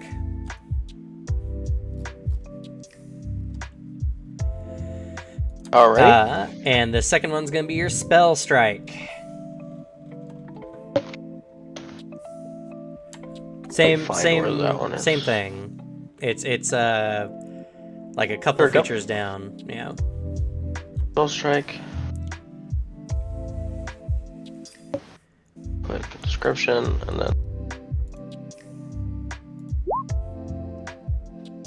Oh, we didn't add the action to Arcane Cascade. We'll do that. That was my bad. I didn't mention it. Well, but for Spell Strike, the actions is 2. Okay. Here we go. Spell Strike 2? Yep, 2 action. And it has a frequency. Okay, I'll go which back underneath to requirements. Strike. Yep.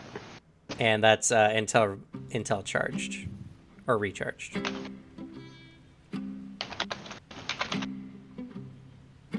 Alrighty. And then for Arcane Cascade, make sure that it has the single action. All right, cool. So whenever you guys are doing certain actions in the game, you can hit these blue boxes, and it just tells me everything about it that I need to know. Yes. Oh, and then I just. Yep. Yeah. Sweet. Oh, did I put it in? Alright, yeah, I did. You need to pick a hybrid study, so at the top there in a different tab you can look at your hybrid studies. I'm sure we already know which one you're picking. Yep.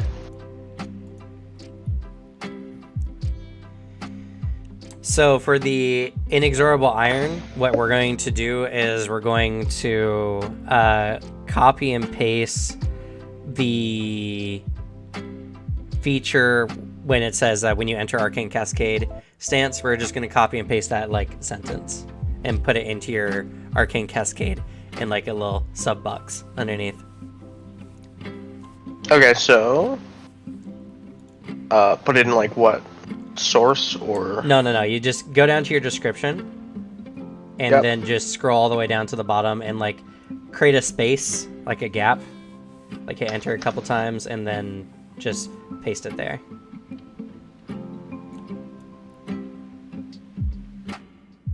You can probably like reduce that by like one line.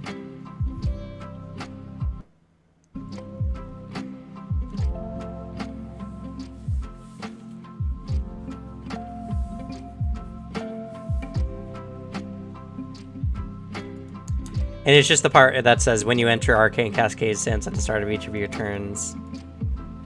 Just copy and paste that there. there we go. I think that should have Aren't saved dueling now. parry in action? Parry is an action, yes. Parry is equivalently the same as raising a shield.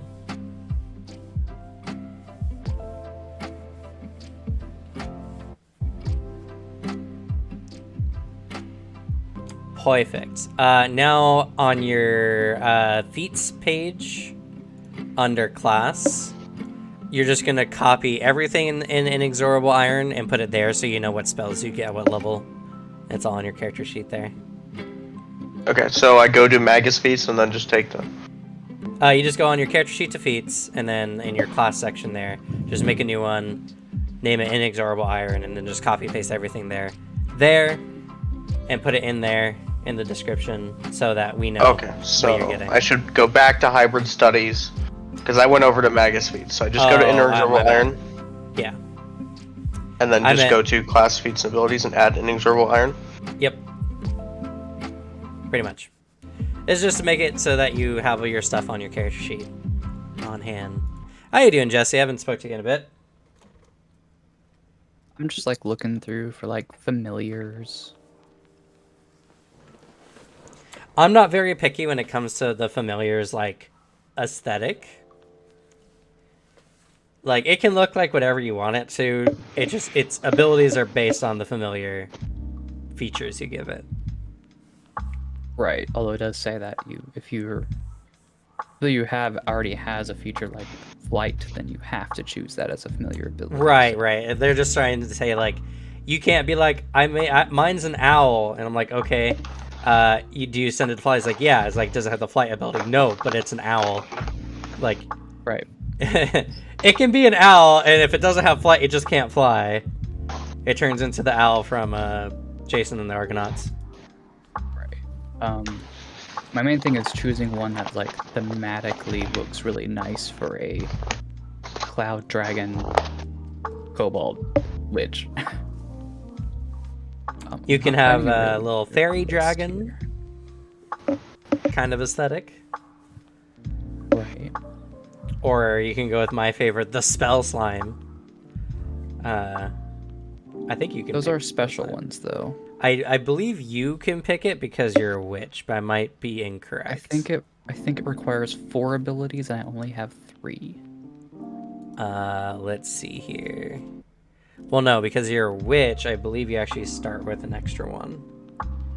Right. Well, you get 2 as a base and I get a 3rd one for free as a witch. And it requires 4. Oh, okay. Which is funny because it says it requires 4, but it's granted 5 abilities. Yeah, it's just the requirement to get it. You know, special familiars are always going to be slightly better than normal familiars. It says with witch that I only get 1 extra ability. Yeah, 1 extra So I in have- addition to My see base here. 2. Yeah, you channel your magic into 2 abilities, and which gives you 1 extra one. So I And have 3, which then- means I can't quite get the spell slime. Not yet. Soon. You're right.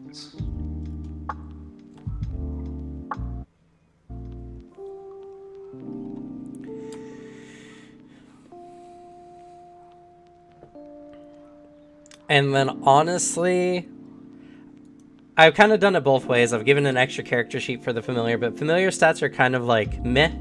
They're very, very small, like inconsequential creatures. The only things they really do are like the features they can give, which their features can be really, really good. One of my favorite features is called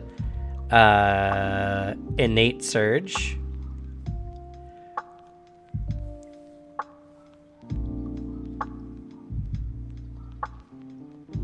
Let's see. Innate Surge is a really good one, or Spell Battery is also another good one.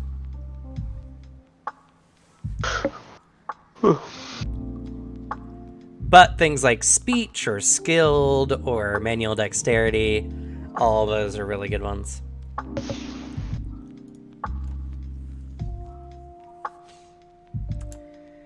Alright. My Magacy friends.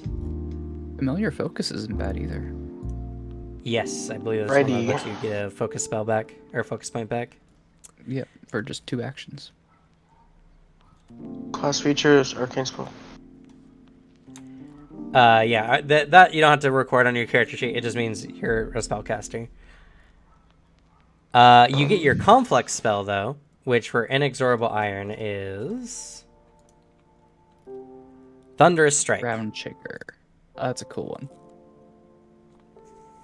So I on wish your the website would load faster. Yeah.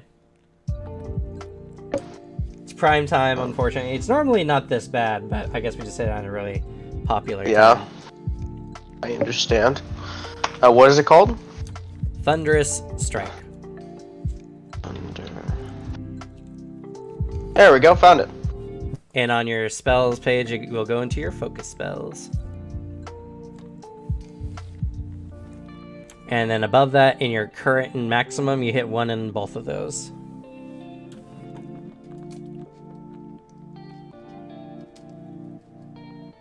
And then I get 5 cantrips, I think. I think it's 4, but let me double check real quick. Cantrips. Nope, it's 5. It is 5, and my utmost of utmost recommendations, please take like a few attack cantrips as the Magus, because you can spell strike with your cantrips. Yeah, I wasn't gonna go like 5 non-combat cantrips. Gouging Claw is a really good one. Gouging Claw is a pretty good one, not necessarily for spell strike though. I think it's still pretty good.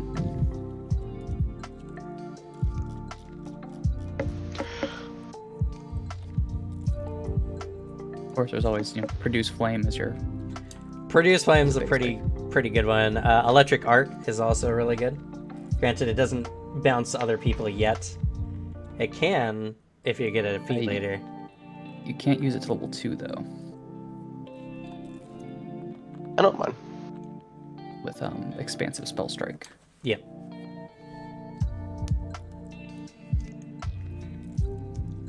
Oh boy, man, Archive of Nethys. It's I'm just trying to look slow. up spells.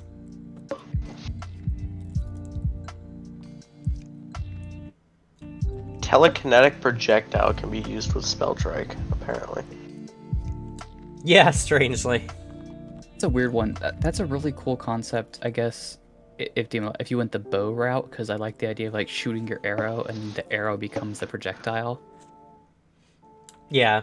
That'd be really cool, just like thematics, but yeah, it's kind of funny. You hit them with your sword, and then just like a random projectile on the ground shoots at them from behind or something. Yeah, I hit them with a great axe, and then they just get Pelted by a rock. yeah, like from nowhere.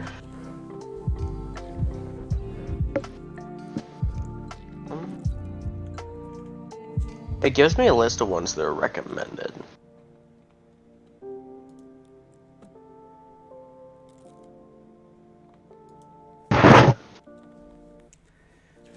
Yeah, I recommend 2 to 3 attack cantrips, and then the other 2, I recommend taking some utility.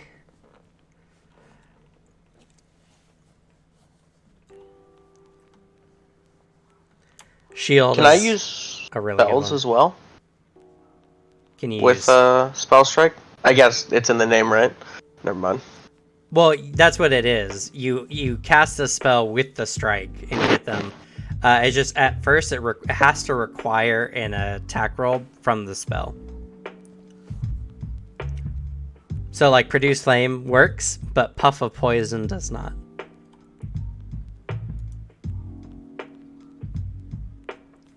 Until you get Expansive Spell Strike later.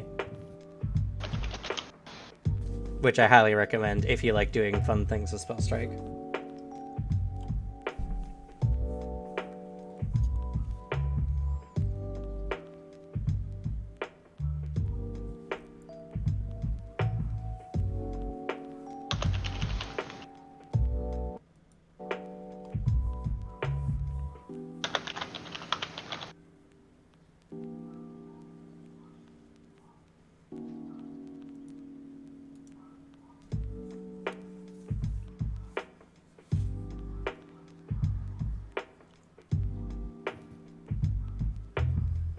How you doing, Slag Booter?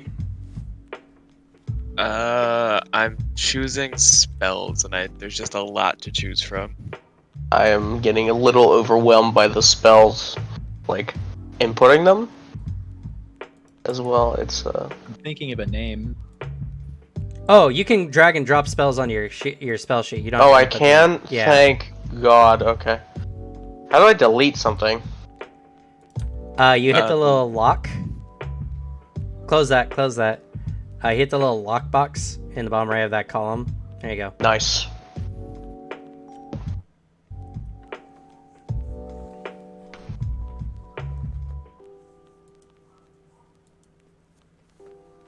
In fact, I highly recommend you drag them out the compendium, because then it gives you all the stuff. Yeah, I was like be... inputting it by myself, and I was like, oh my God, there's so much to input. Yeah, it's one of the reasons why I like playing on Roll20. These automated character sheets make it for me. How do I decide how many spells I have? It says in your character features. Let's see. For Magus, Arcane Spellcasting. Let's see, it should be... Oh god, Magus stuff is so expansive. It's a very long sheet. Yeah, it's because you picked one of the unique ones. You have 8 cantrips at the beginning, and you can prepare Jesus. 5 of them. And I know 8, and I can prepare 5. Yes. And then how many first level spells? Just 1? 4. 4. Okay. 4, but you only have 1 you can prepare a day at level 1. Jesus. That's more than a wizard in D&D level 1. Kind of insane. Welcome to Pathfinder. Alright, so...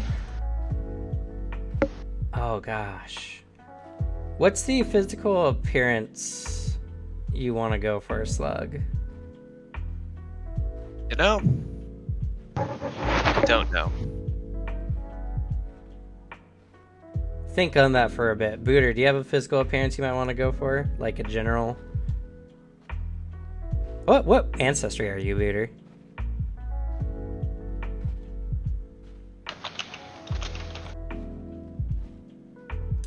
Booter? I think it's Sylph. You talked to me right as I went to go get a drink, I swear. I'm a fetchling. So, Okay, so you're a dark humanoid. Let's see here.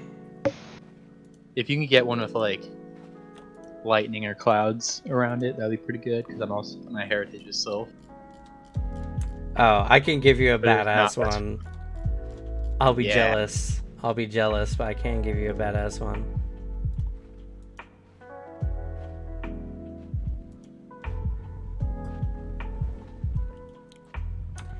Now, for these games, because they're streamed, we prefer... It's not a legal thing, but we do prefer you select arts that you either own or is owned by Paizo. If you like to share art about your character, don't worry, no one's going to come after you just because it's like... Well, first of all, here's some fucking snazzy ass art because all the fetchlings are fly as fuck. Oh yeah. But that's not even the one I was thinking of before. Let me find the Sylph one that I think. What is the policy on like swearing and stuff when we're streaming? It doesn't matter.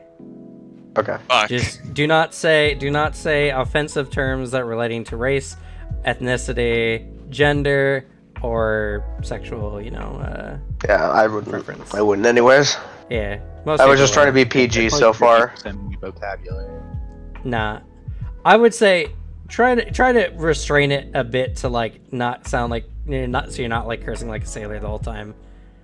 But like, oh yeah, I know what you mean, but like in my videos, even for YouTube, I'll throw in a occasional fuck or bitch or something. Like I try to do it like towards the end so that yeah. Here's the other one that fits perfectly with fetching.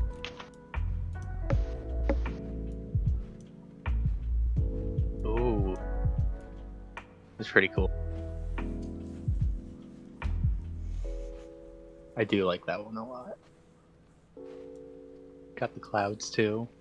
Yeah, I believe that's the image they have for the smoke soul. Yeah. So, with telekinetic projectile,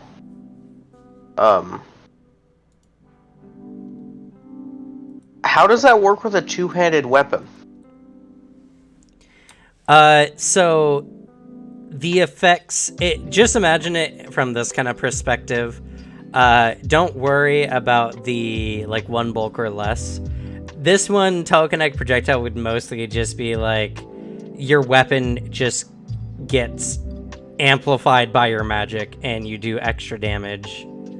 Okay, so it's not me just like hitting them with an axe and then throwing a rock afterwards. No, you can skin it in a way that it's just your magic is making your axe fly at a higher velocity than normal when you're swinging it, making it deal an extra d6 plus your spellcaster modifier and damage.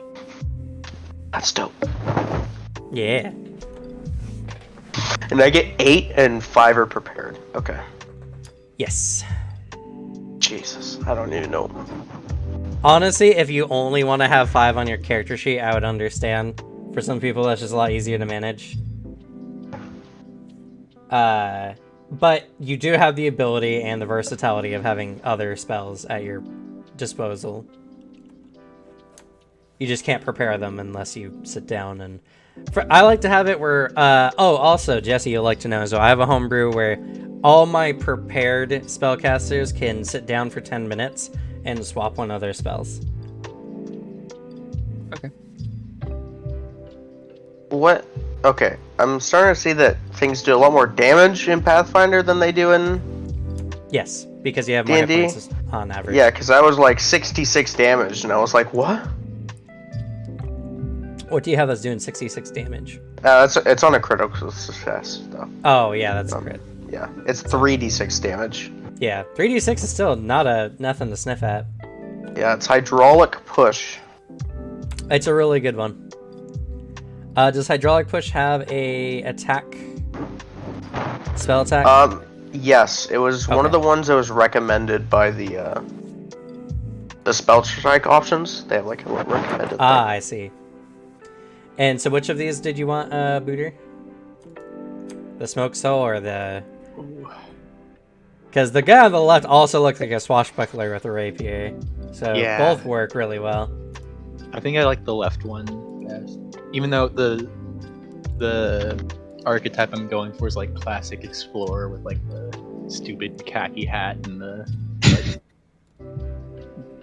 barf green. Unfortunately, they don't make lame art. Yeah, I highly doubt that's gonna be there. Especially now for the fetchlings, because like all the fetchlings look cool as shit. Yeah, All right. they are. I mean, there's also, I guess.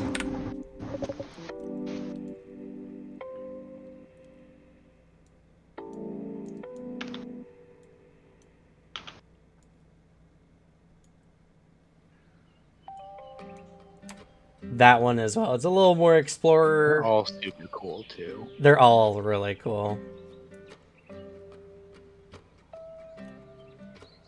I'll go with Swashbuckler boy over here.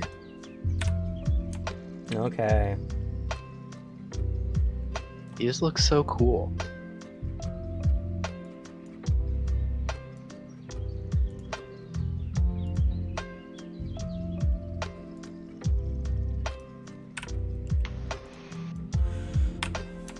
Now I'm gonna right. change my dude's personality to be a little cooler. Okay. So I'm not really seeing like a good like source of like here's a good list of familiars. Well, that's because the familiar stats are they're not specific things. Like a familiar doesn't have a set of stats based on what it looks like. Yeah, I've noticed that. So Makes it aesthetically, it can look like whatever you want it to. I had one game where a player was like playing a fire genie, and he had like a little fire spirit dude who was his familiar.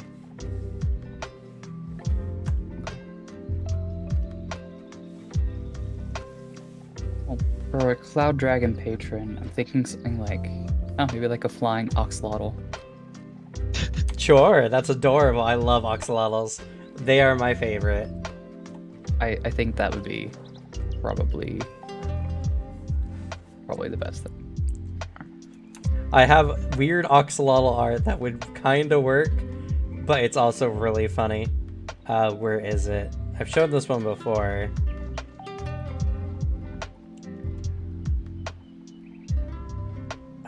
Oh wait, I think it's in the... It's not in this one.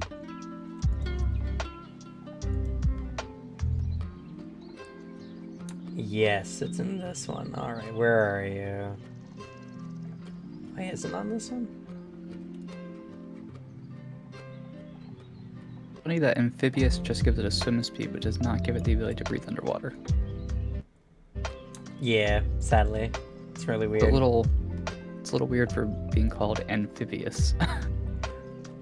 Well, not all amphibious creatures, even in our life, are can breathe underwater. Like frogs are a really good example. True. They sort of can breathe through their skin, though. Here you go. Oxalotl. It's not really an oxalotl, but just kind of... It's actually a derpy leshy. I know. I love that's him, pretty- though.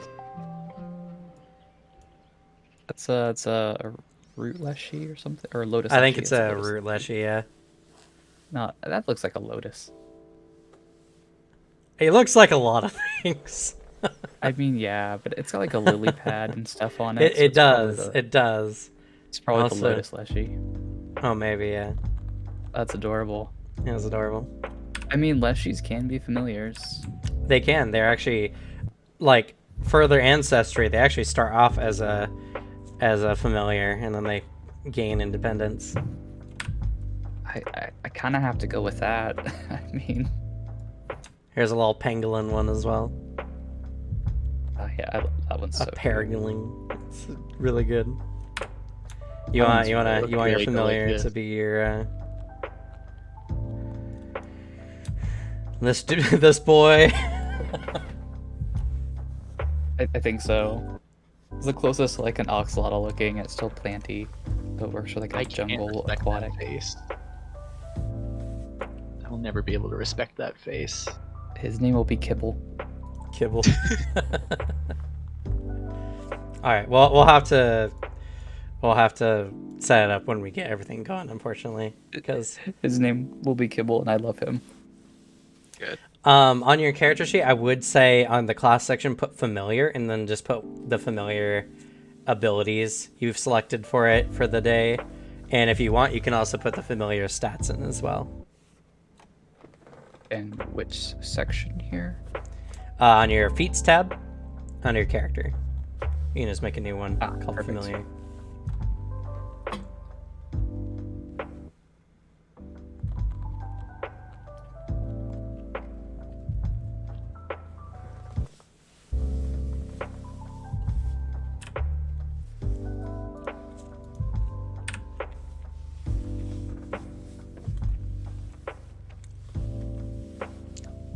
Well, I guess I gotta rename this campaign to Horny Orcs.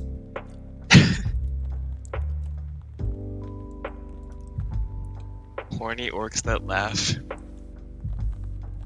Still keep some of it. And I apologize to everyone in chat if I haven't been getting to any of your questions. I've been just flipping through a bunch of Archive and Ethos stuff so far. So Quinns, if you're still here, which probably not because a bunch of people just left. Whatever. We currently have a Magus. We have a Summoner. We have a Witch.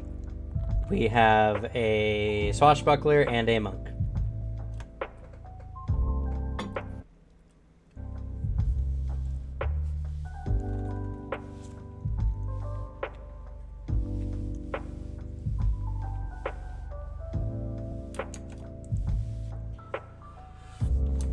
Okay, let's see here. Any idea on the what you want yet there, Slug? I'm still sorry. I'm going over spells because I get like 5 cantrips to choose from, and Divine has some like really weird cantrips. Not weird, but like specific ones. Like I can just conjure a musical instrument. Yeah. It's good for bards. Yeah. Rudy, does your character play instruments? This character? Yes. No. Damn. Not that I know of. Oh, I have a picture of Morklau. Ooh. I'm sad that I don't get to choose any more languages. I want one more language. How many languages do you have? 2. I don't have any. I have the basic ones for my race. You have 2 languages? Nerd. Yeah, I have the basic ones for my race. Should I just add one to intelligence to get another language? Just so you can have another language. You won't reach half of what I have, I wanna even if you speak- do that. I want to speak the same language as cloud dragons, but Don't worry, I do that. It's funny, My- Morklau, he used to have the moniker Rainmaker because he had so many children, and there's a variety of orc called Rainkin. that's amazing. I love it. I'm so excited you guys picked the orcs. It's gonna be a lot of fun. I'm hyped. Look how badass he is, though. You would not guess that he has 67 children. Do cloud dragons speak common? Yes. Okay, good. I'll just leave it at that then. Because my And I don't heritage see specifically the said picture that I of get him. along with cloud dragons. Oh, What is that? spider. Oh, that's Let's go. our monk It's- boy, right? Girl, and yes. Wow. BOI. It's gender neutral. Fair. There you go. Adorable Anati art. Let's see if I think I can pull up a picture of the one cloud dragon I mentioned before that likes wind chimes. I hate that a spider is that pretty. I hate it. That's what your wife looked like. Yeah, I know. Like a one shot. Yeah, and I love that. But this is... I don't like it, because now it's not my wife, now it's just a spider. You can make her your wife. No, it's a spider, it's grody. I mean, she Wow. might look like this, so you know. Well, now that you mention it.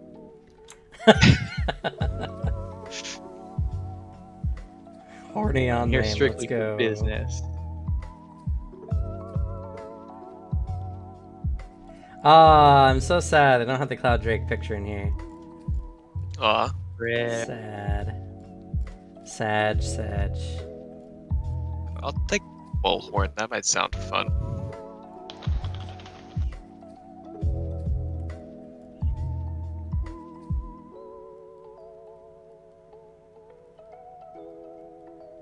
Ah, I'm so sad. They even have like all the other characters too, but they don't have her.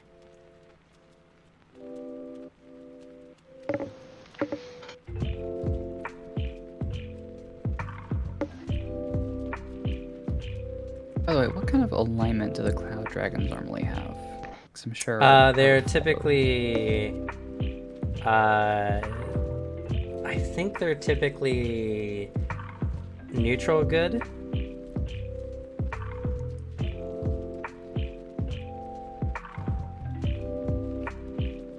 There's some good aligns. Right. Since I'm a kobold, though, kobolds are typically more lawful, so probably lawful good. Alignment would make the most sense.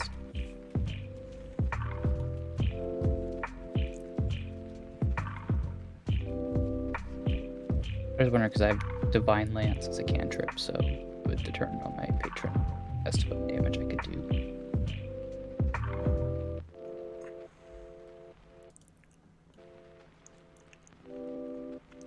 I do want to say, Pathfinder does have art that is, not every character looks like a supermodel. Oh my god. I love this man's beard.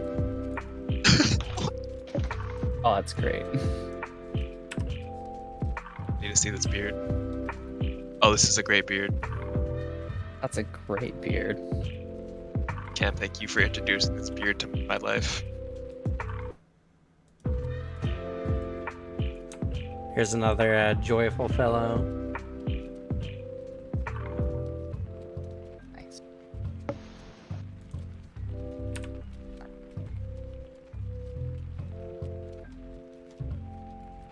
Let's see. This dwarf will literally stab you if you look at him the wrong way. Oh, hell yeah.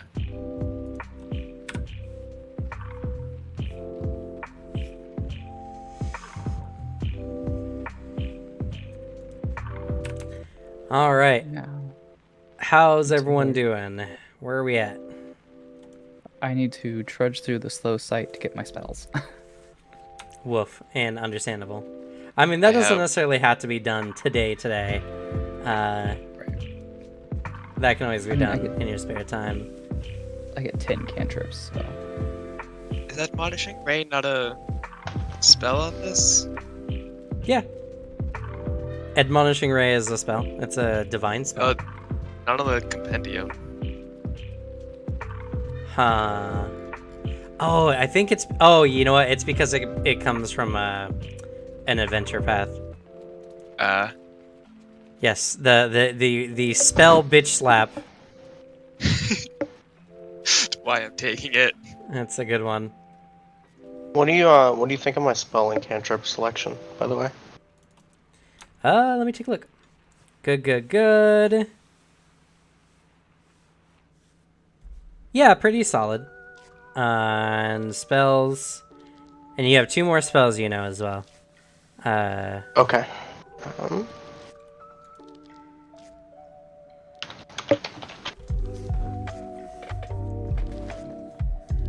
I actually kind of like the idea of snowball, because I've heard movement is actually pretty important in Pathfinder. It is really important because you can move with every action, which means reducing someone's speed gets tripled, effectively. Okay. Snowball is not listed as a spell. It should be. Oh, in the compendium?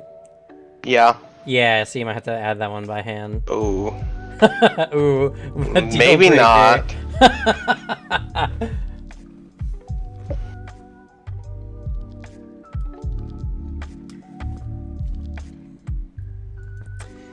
Oh yeah, Horizon Sphere is one of those fun ones that they added where you can charge it for extra rounds. Yeah, it's pretty cool actually. Yeah, Shocking Grass is also really, really solid. I just don't know which one I want to take. I know it has to have the attack trait. It has to have the attack trait, but it can only use the 1 or 2 charge action.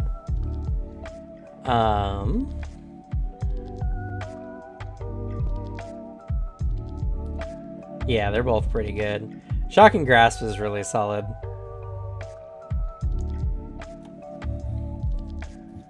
Okay, what is the 3 action Thunder Sphere? Is that where you charge it? Because there's the 2 action and then there's the... There's a 2 action and then you can charge it for 2 full rounds. And if you do, when you hit or miss with the ball, it still deals 2d6 electricity damage to all creatures in a 10-foot emanation around the target. Basic reflex saving throw. Additionally, you spark with electricity for 1 minute, dealing 1 electricity damage to creatures that grab you or hit you with unarmed strikes or non-reach melee weapon strikes. Oh, wow. So, even if you miss... I don't know how good charging for 2 turns is, though. I mean, it really depends. For instance, if you're doing like a sneak attack, it's pretty good because you can charge it up and then chuck it at someone. Even if you miss, you'll still do 2d6 on a basic reflex save. Well, I can also use that with Spell Strike, right? To do like a ton of damage to someone. Well, for Spell Strike, you have to. It only allows up to 1 or 2 action spells, so you can't do the 2 action charge with the it. Charged one, okay. But Yeah. I can do the normal one, right? You can do the normal one with it. I would say the difference between the two is, let's see. I think though it just gives you like guaranteed damage if you do it. Yeah. So I guess the normal one is honestly just better than Shocking Grass. Oh wait, no, because it's D6s. It is D6s. Shocking Grass is gonna be a little bit better because it does 2d12 versus 3d6. Your average is just gonna be a little bit higher. It's gonna be 12 versus 9, give or take. What is heightened, by the way? Heightened means using higher level spell slots. Okay. Well, it'd be nice to have Horizon Thunder Sphere for like situational stuff, like casting it before a battle. Yeah, for before a battle, or not spell striking with it, but then using it like an attack roll, because you can also do like an area attack with it. So it's pretty good. Plus the damage increase it gets is 2d6 per level, which is pretty solid. And also because I think it gives me a bonus to melee too. Because if they hit me, they take damage. That's if you do the charge. So they're both one of those really things good. where like you could do it before the battle, or like it starts the battle and then you go in, right? Right, yeah.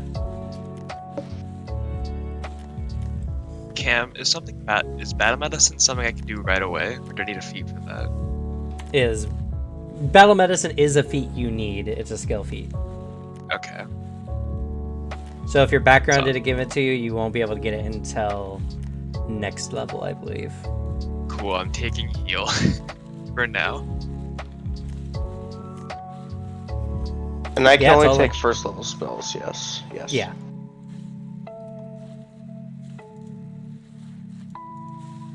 There's not a lot of attack spells. Not straight up attack. A lot of spells have like saves.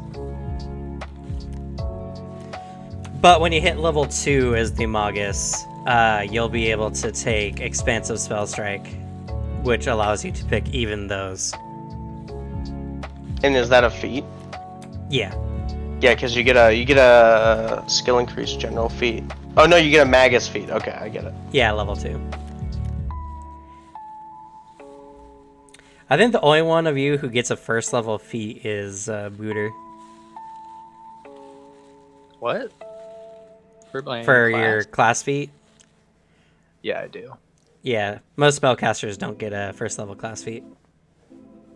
Really? I think oracles do. I get an No, I don't evolution think feat. oracles do. Yeah, because I remember when we were making the characters, I had one. I'll I double got my check. intimidation that way. For a class feat, no, you don't get a first level oracle feat in level 1. Really? I might have just messed up. Oops. Wow. Do you know what level we'll be getting to in this campaign? About 5 or 6. Damn, I won't get enlarge. But you think Nah, everyone sadly. should band together to do all of the side quests and grind all of the monsters nearby. We're gonna get to level 10 at least.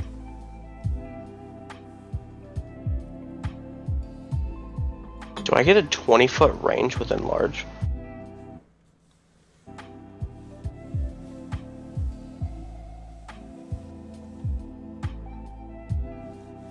No. You mean reach with like your weapon? Yeah. Yeah, I believe enlarge increases it by 1 step, so I think you would get a 15-foot reach.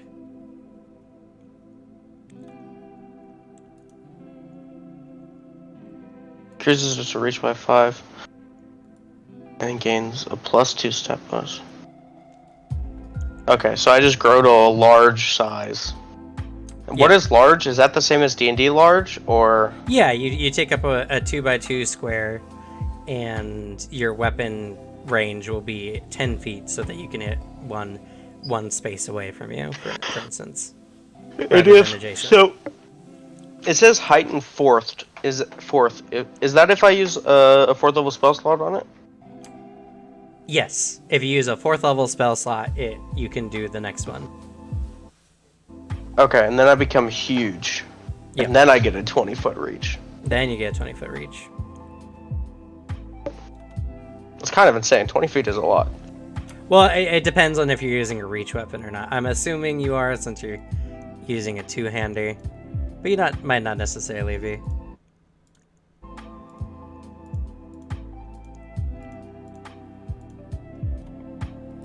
What are some good, like, useful spells, like really early spells?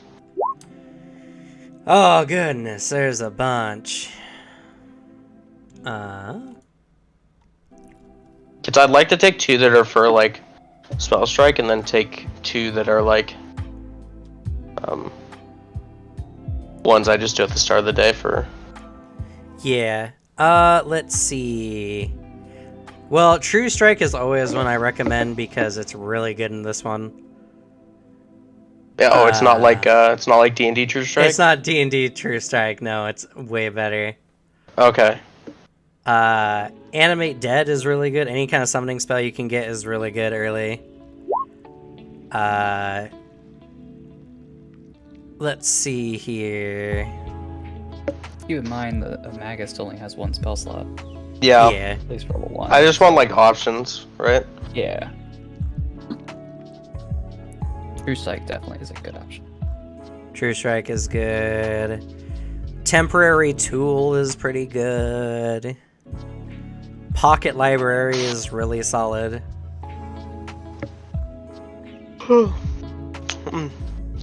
Long Purify Strider is food good. and drink.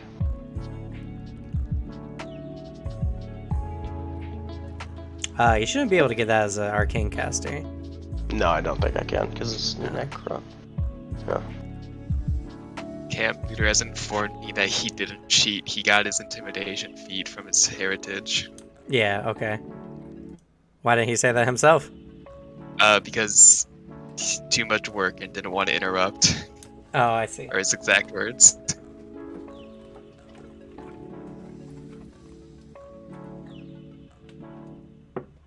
Wait, there's one to react to your critical failure to distract people. If you're using diversion, yeah. Create a diversion. It's like Schadenfreude. Ah, Schadenfreude? Schadenfreude, yes. It's a good spell. Where is Schadenfreude? Oh, it's an occult spell. You Also distract divine spell. your enemy with their feeling of smug pleasure as when you fail catastrophically. I think this might be one that Alex has in real life. It really is.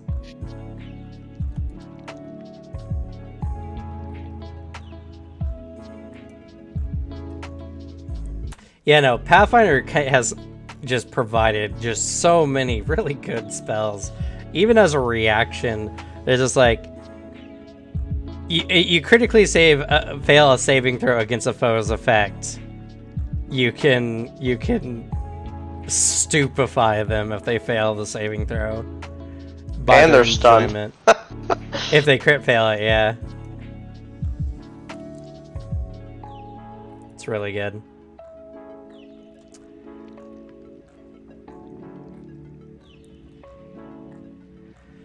I'll probably take Long Strider. And Long Strider is really solid.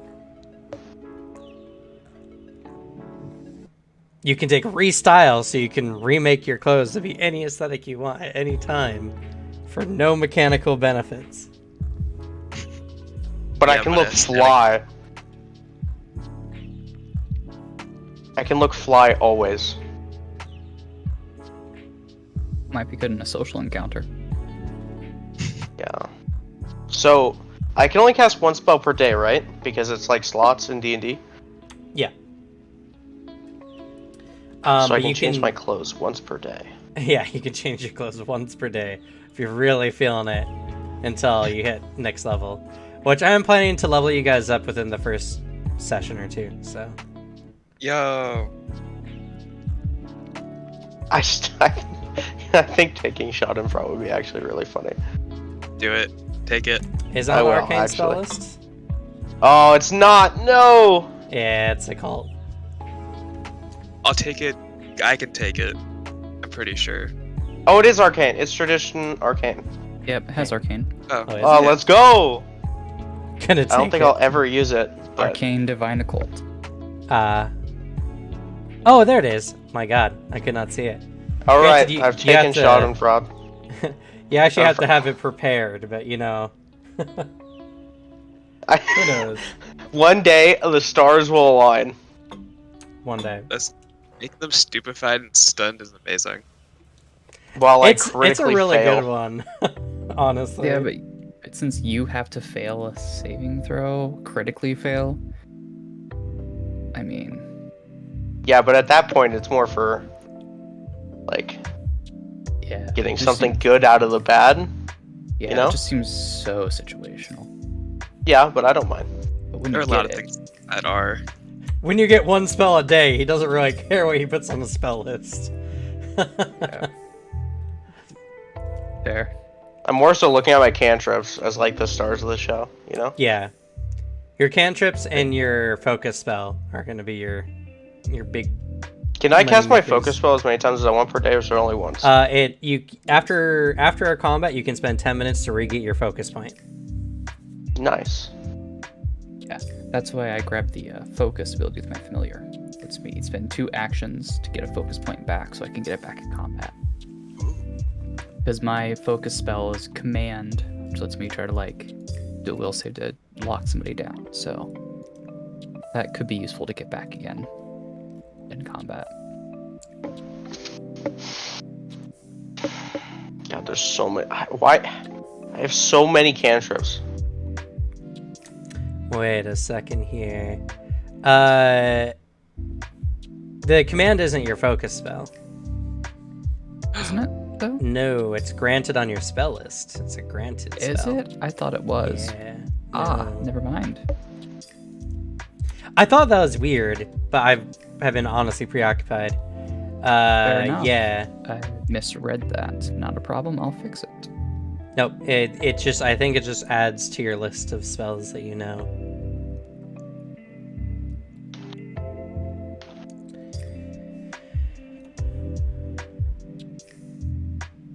Okay. Yeah, I think I have all of my spells.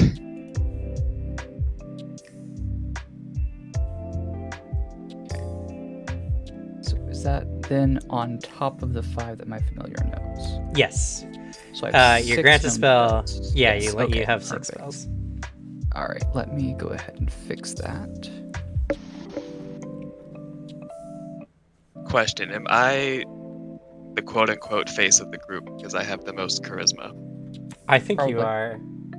Great. The amnesiac is the face. Let's go.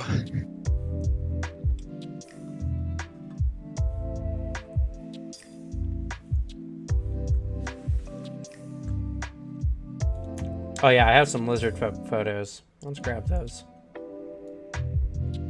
I couldn't find many when I was looking them up on Google, so. Let's see here. I got a few.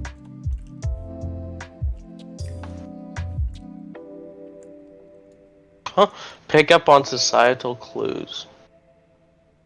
There we go. Can't take Okay, that one. I got that fixed. Oh, you looking at read the air? Yeah, I can't take it though. It's not arcane. I took it. Don't need to worry about that. I'm running out of like things. I have to choose 8 cantrips. I don't even. I'm sorry. Wait, I just put this down one's- 5. This one's perfect for you right here. He's made a map. It's on a shell. Oh, they're okay. Yeah, I like this one. That's a good one. Perfect. He's made a map on a shell.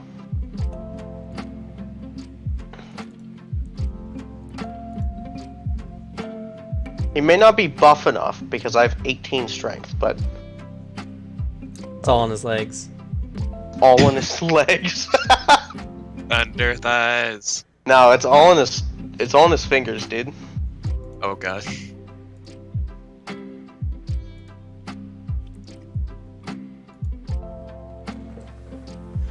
Dory man. Dory man. I love that fucking meme with the Doge. It's like, what is it? When you beat your reflection at rock, paper, scissors. Stop, he's already dead. Alright, Slug, you're the only one who doesn't have a character yet. Oh god. Alright, I'm just gonna put down 5 cantrips and then worry about the rest later.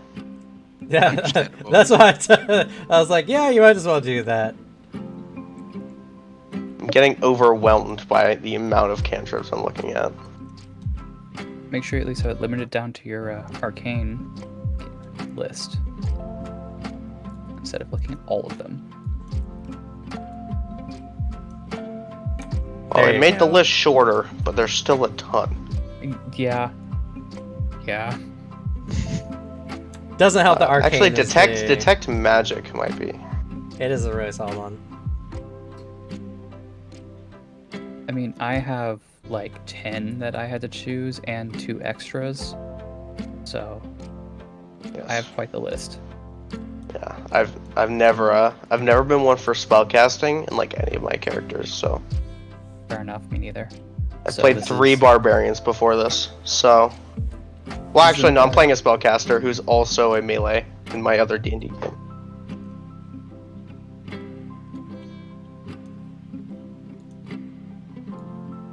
But I like this class a lot more than the one in D&D because the one in D&D is really just boiled down to not even attacking with my sword. Yeah.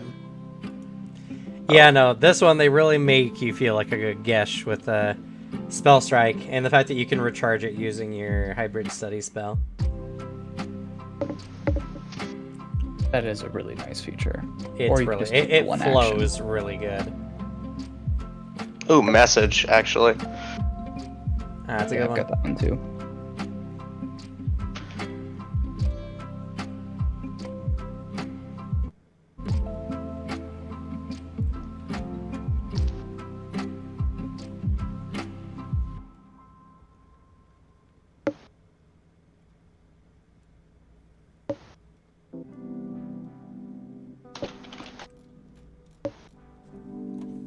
There we go.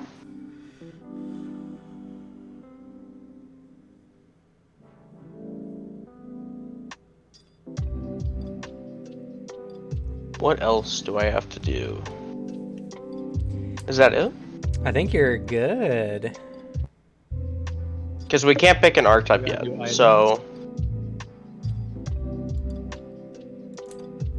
Nope, not till level 2. Are we gonna pick our equipment? We'll do that at a different time. I actually need to get going here soon. I have to Oh, yeah. drive 3 hours, so Ooh. I Well, go to a wedding. I actually have a D&D game right after this Ooh. So, that I intend on dropping, but I need to show up, so... I won't fair. tell them.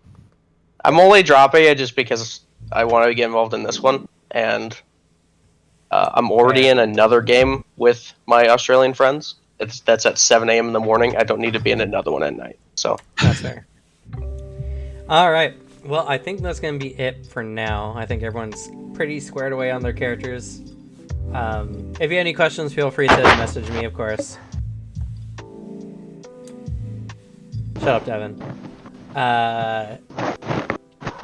Thank you all so much for being here. For those who sat around and watched, I know this isn't the most exciting stream for some people.